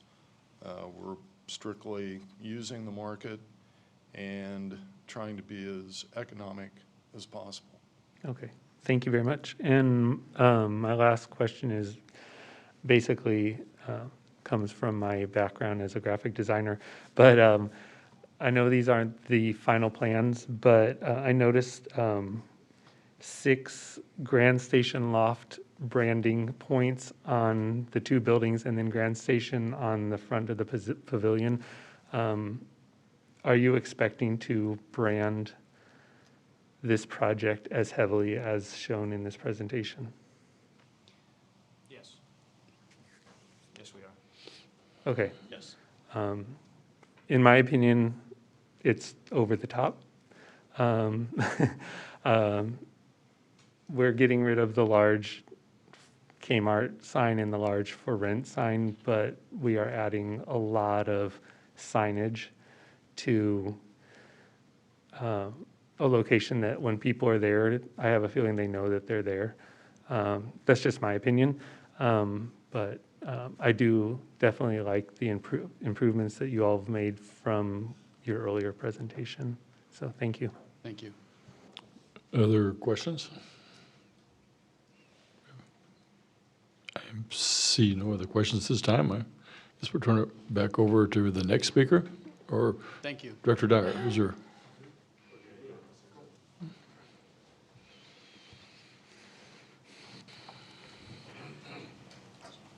All righty. Well, with that, let me get back to my presentation so we can continue going forward here.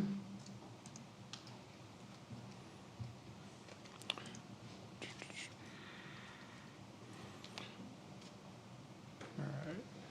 So, next step is just kind of wrap this up and get open up for your public hearing.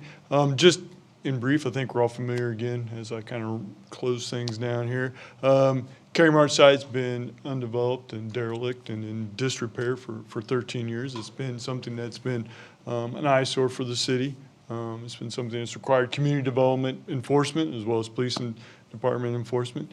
Not necessarily because of any kind of property ownership issues or anything, it's just because it's a vacant building, and vacant buildings tend to draw these types of issues. So this proposal is to make something into something that unique and new, especially for Merriam and all northeast Johnson County. Mixed-use development that fits within, as I mentioned earlier, the Shawnee Mission Parkway corridor plan. Also has a large gathering space, has Class A apartments, as well as a variety of potential uses in commercial and retail. So again, this is a picture from the presentation, kind of really shows you that gathering space and the area in which people will come together.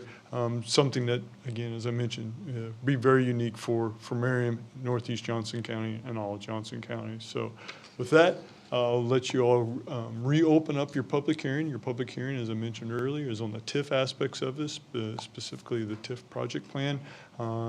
And following that, once you close the public hearing, I'll be back up to answer any last questions the council may have, and then move you on to your next step. So again, time to open up your public hearing. Thanks.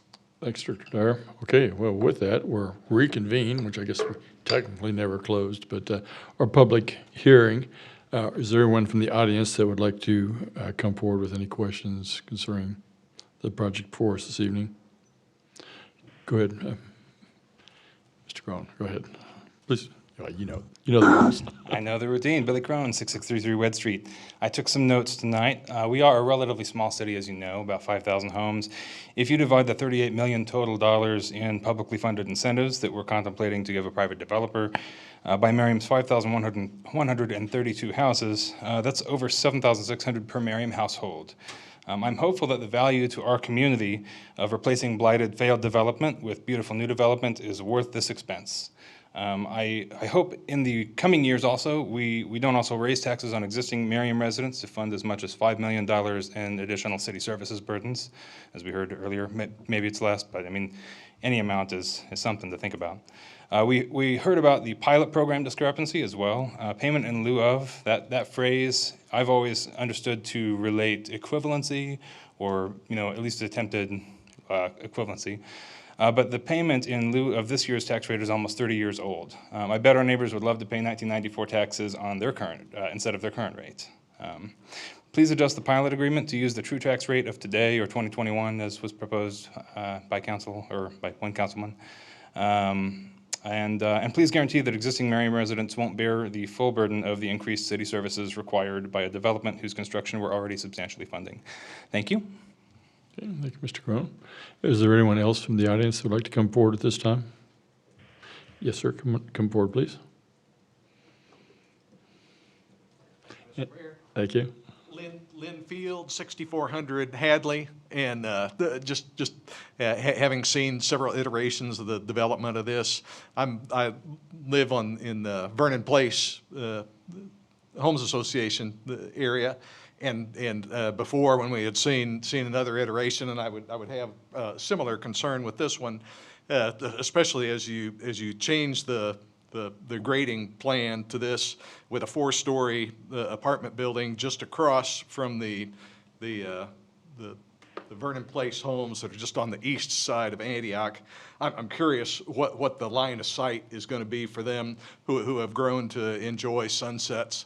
I can only imagine a 4-story apartment with a big wing sign on it and fill 8+ feet is going to create quite a wall for some of those residents. And, you know, I haven't seen the plans. I know you've spent, spent years working on it. We've spent years looking at it. Just a concern. I'd love to take a peek at the plans. Yeah, thank you, Mr. Phillips. Thanks. Anyone else from the audience that would like to come forward?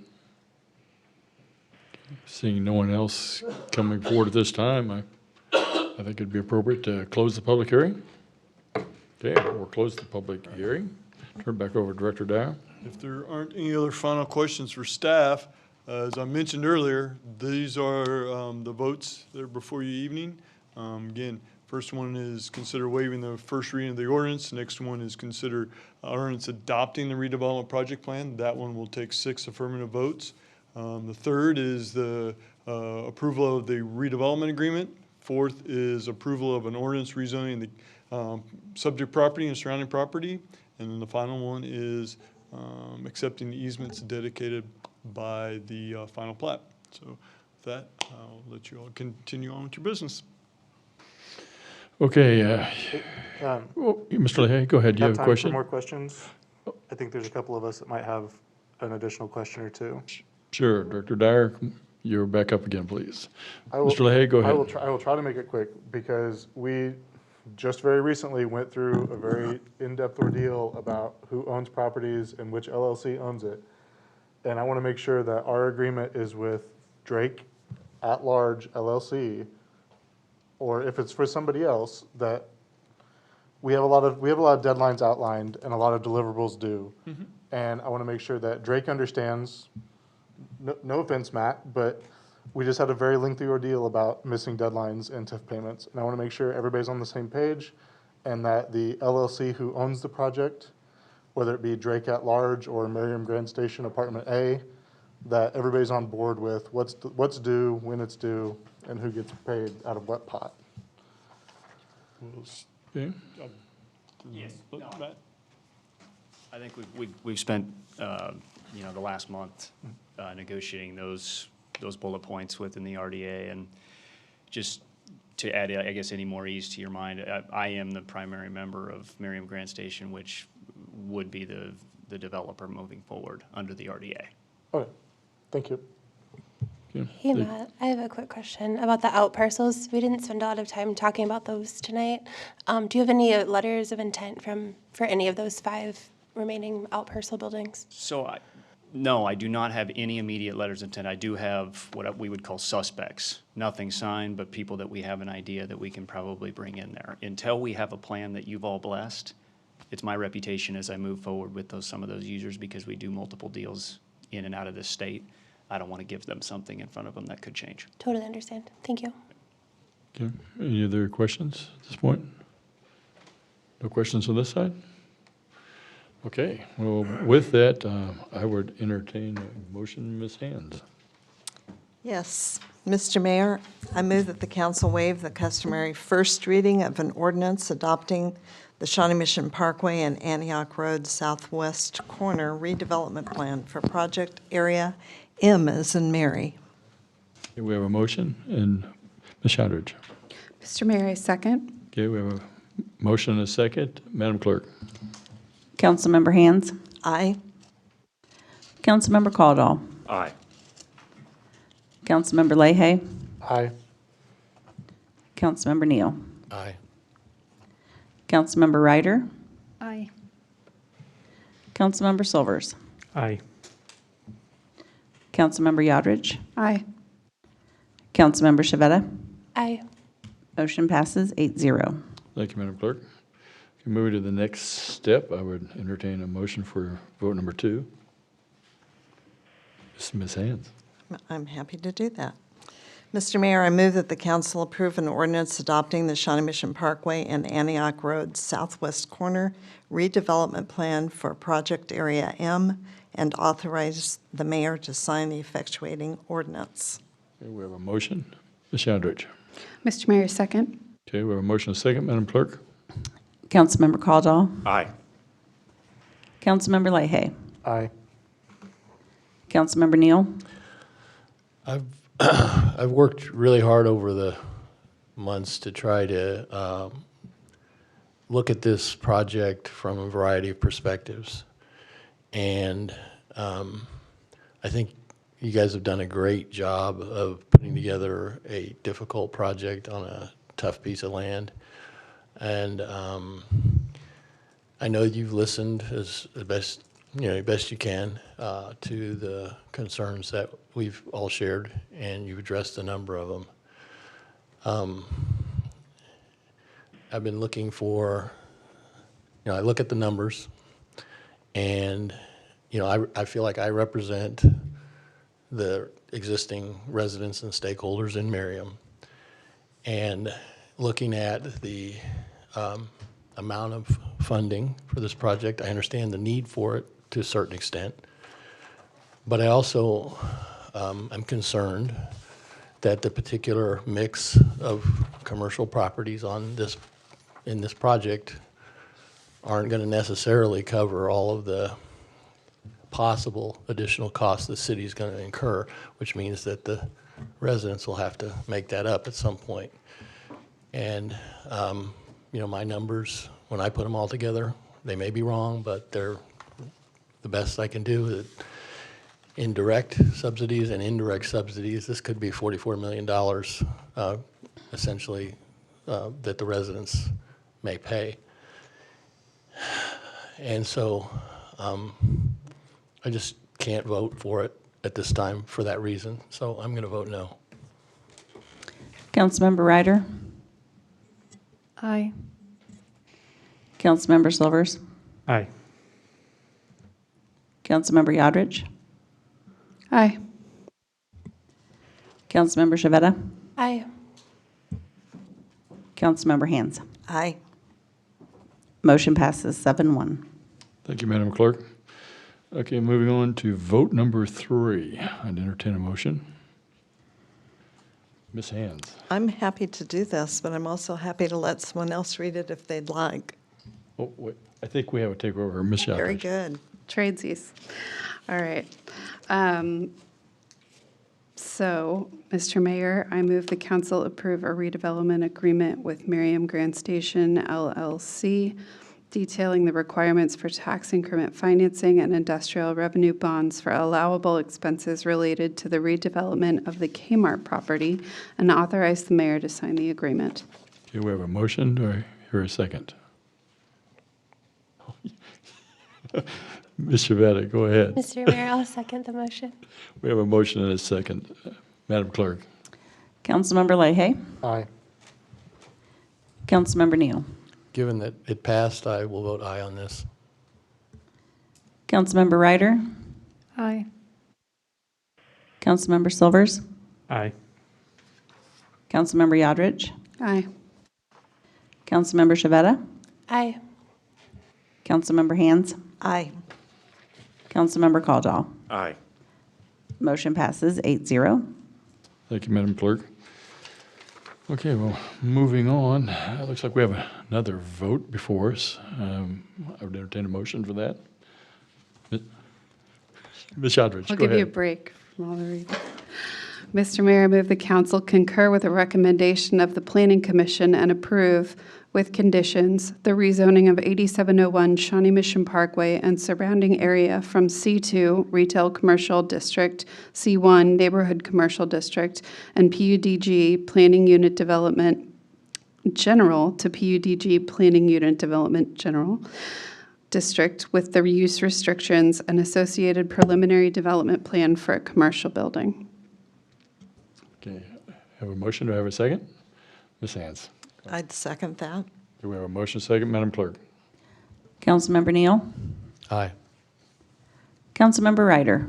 Aye. Councilmember Silvers? Aye. Councilmember Yodridge? Aye. Councilmember Shavetta? Aye. Councilmember Hands? Aye.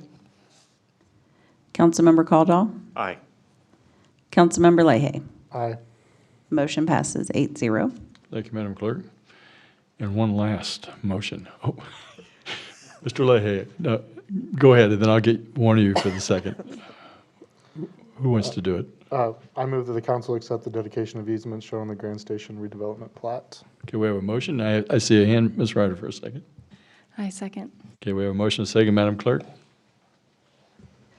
Councilmember Ryder. Aye. Councilmember Silvers. Aye. Councilmember Yodrich. Aye. Councilmember Shavetta. Aye. Councilmember Hands. Aye. Councilmember Caldwell. Aye. Councilmember Leahy. Aye. Councilmember Neal. Aye. Motion passes 8-0. Thank you, Madam Clerk. Okay, well, I know that's been a long time coming, and it looks like the project is moving forward, and we appreciate the efforts over the last couple of years that you've been involved and all the staff work that's gone into this project and all the work of the council to thoroughly vet this as a potential project and coming to the conclusion that it looks like it's going to be the best thing for Merriam. So, so my thanks to everyone. So, okay, moving on. Looks like, and you guys are welcome to leave if you'd like. I'll summarize your comments. We'll summarize. Are we up for the CIP update? Is that, are you next, Director? Yeah. No, this is almost anticlimactic, but Director McDonald, please come forward and give us the CIP update. Wow, they give me a complex. Yeah. Okay. I know it. All right, good evening, Mayor and Council. I have your July CIP update. Our West Frontage Road project, which is Miles Excavation, they're currently making the repairs to the underneath portion of the bridge on the West Frontage Road. Water One should finish up the water main relocation this week, and once that's completed, the pedestrian bridge abutments will be poured. The project's substantial completion date for this project is November 18th, so we anticipate a lot more action happening in the next several weeks. The 55th Street project, BHC has finished the design for the improvement project on 55th Street from Merriam Drive to West City limits. We have currently received 28 of the 35 temporary construction easements. Our right-of-way council continues to work with the remaining residents and property owners on those easements. Evergy has obtained all but one utility easement on 55th Street to relocate their overhead lines, and we anticipate going out to bid late July. Okay, go ahead, Ms. Ryder. Can I ask which property that is? I'm not aware of which one for Evergy. Yeah, it's one of the 7 that we have currently. I'm not sure which one. So the mill and overlay program is just about complete. The streets included in that program are Hawker Drive, Farley Street from 55th Street to 57th Street, West 57th Street, West Street Place, 68 Terrace, which is Timber Ridge Villas. Phoenix Concrete has replaced all the substandard curbs and sidewalks sections throughout that entire project. All asphalt and pavement markings have been completed. The pipelining on the trail extension off of Hawker is actually taking place this week, and sod will be scheduled during sod season, which is in September. And the final project. Hang on just a second. Yes. Real quickly, I just want to say that I've seen neighbors and I myself have used the trail extension from Hawker, and everyone is really happy with it. It's a big addition, actually, to that neighborhood. Yes, So it's nice to see a lot of people using that. I agree. we're not stomping on the seat or anything, I promise. Yeah, Like the grass. we're going to put some rail fence on there to keep people on the. I'll let them know. And then our final project is the Merriam Drive, which is Merriam Drive from Johnson Drive to 55th Street, and BHC is currently working on design for that project. Happy to answer any questions. Yeah, I have a question in reference to at what point do we have a deadline that we're going to have to proceed forward with the accommodation, the condemnation, excuse me, for the 55th Street project? Yes, we actually, that's, the 3 appraisers have already been assigned by the court, and we have an appraiser hearing on July 27th. So all of that should be completed by the end of July, 1st of August. Okay, so that's where we're at in that process. Correct. Thank you. Okay. Any other questions for Director McDonald? Oh, go ahead, Ms. Hands. I don't know, I have a compliment. Do you think I should say it? Sure. I already gave him one, so you can. Oh, maybe Let's give him doesn't 2. know. He's worked hard. No, I just want to say, the hill the infamous hill overlooking the someday library, and it's Black-Eyed Susans. That hill is lovely. We should have a marker that says this is what native plantings can do and how it can look. I can't take a whole lot of compliment for that because we only mow it once. You only Thank need to mow it once. You do a great job. I appreciate it. You only need to mow it once. So you didn't plant the Black-Eyed Susans? All of that was part of the community center project. So I'm going to give the compliment away from you, and I'm going to hand it over here. All right. We're Team Merriam. There you go, Team Mary. One team, one dream, okay? Anyway, it's lovely. Thank you. I would just also compliment your staff for all the flags that you guys put up and down through the streets. It looked great, and they stayed straight for some reason. It seemed like you guys, I don't know if you did a better job than we did, but they. Less rain. I Less found rain. some. Oh, never mind. I take that back. I guess we did find, when I went out, I did see it. But- Well, it's but an honor tell for the us to guys take, and gals that we appreciate yeah, it. it's an honor for our guys to take part of that, so Thank you. we appreciate it. Okay. Any other questions for Director McDonald? Okay. Thank you. All right, thank you. All right, we're kind of getting to the end. I got to flip to another page here, okay. Okay, we have our Park Records Advisory Minutes, informational item only. I just, do you have any questions for Director Slocum? She's in the audience if we need her.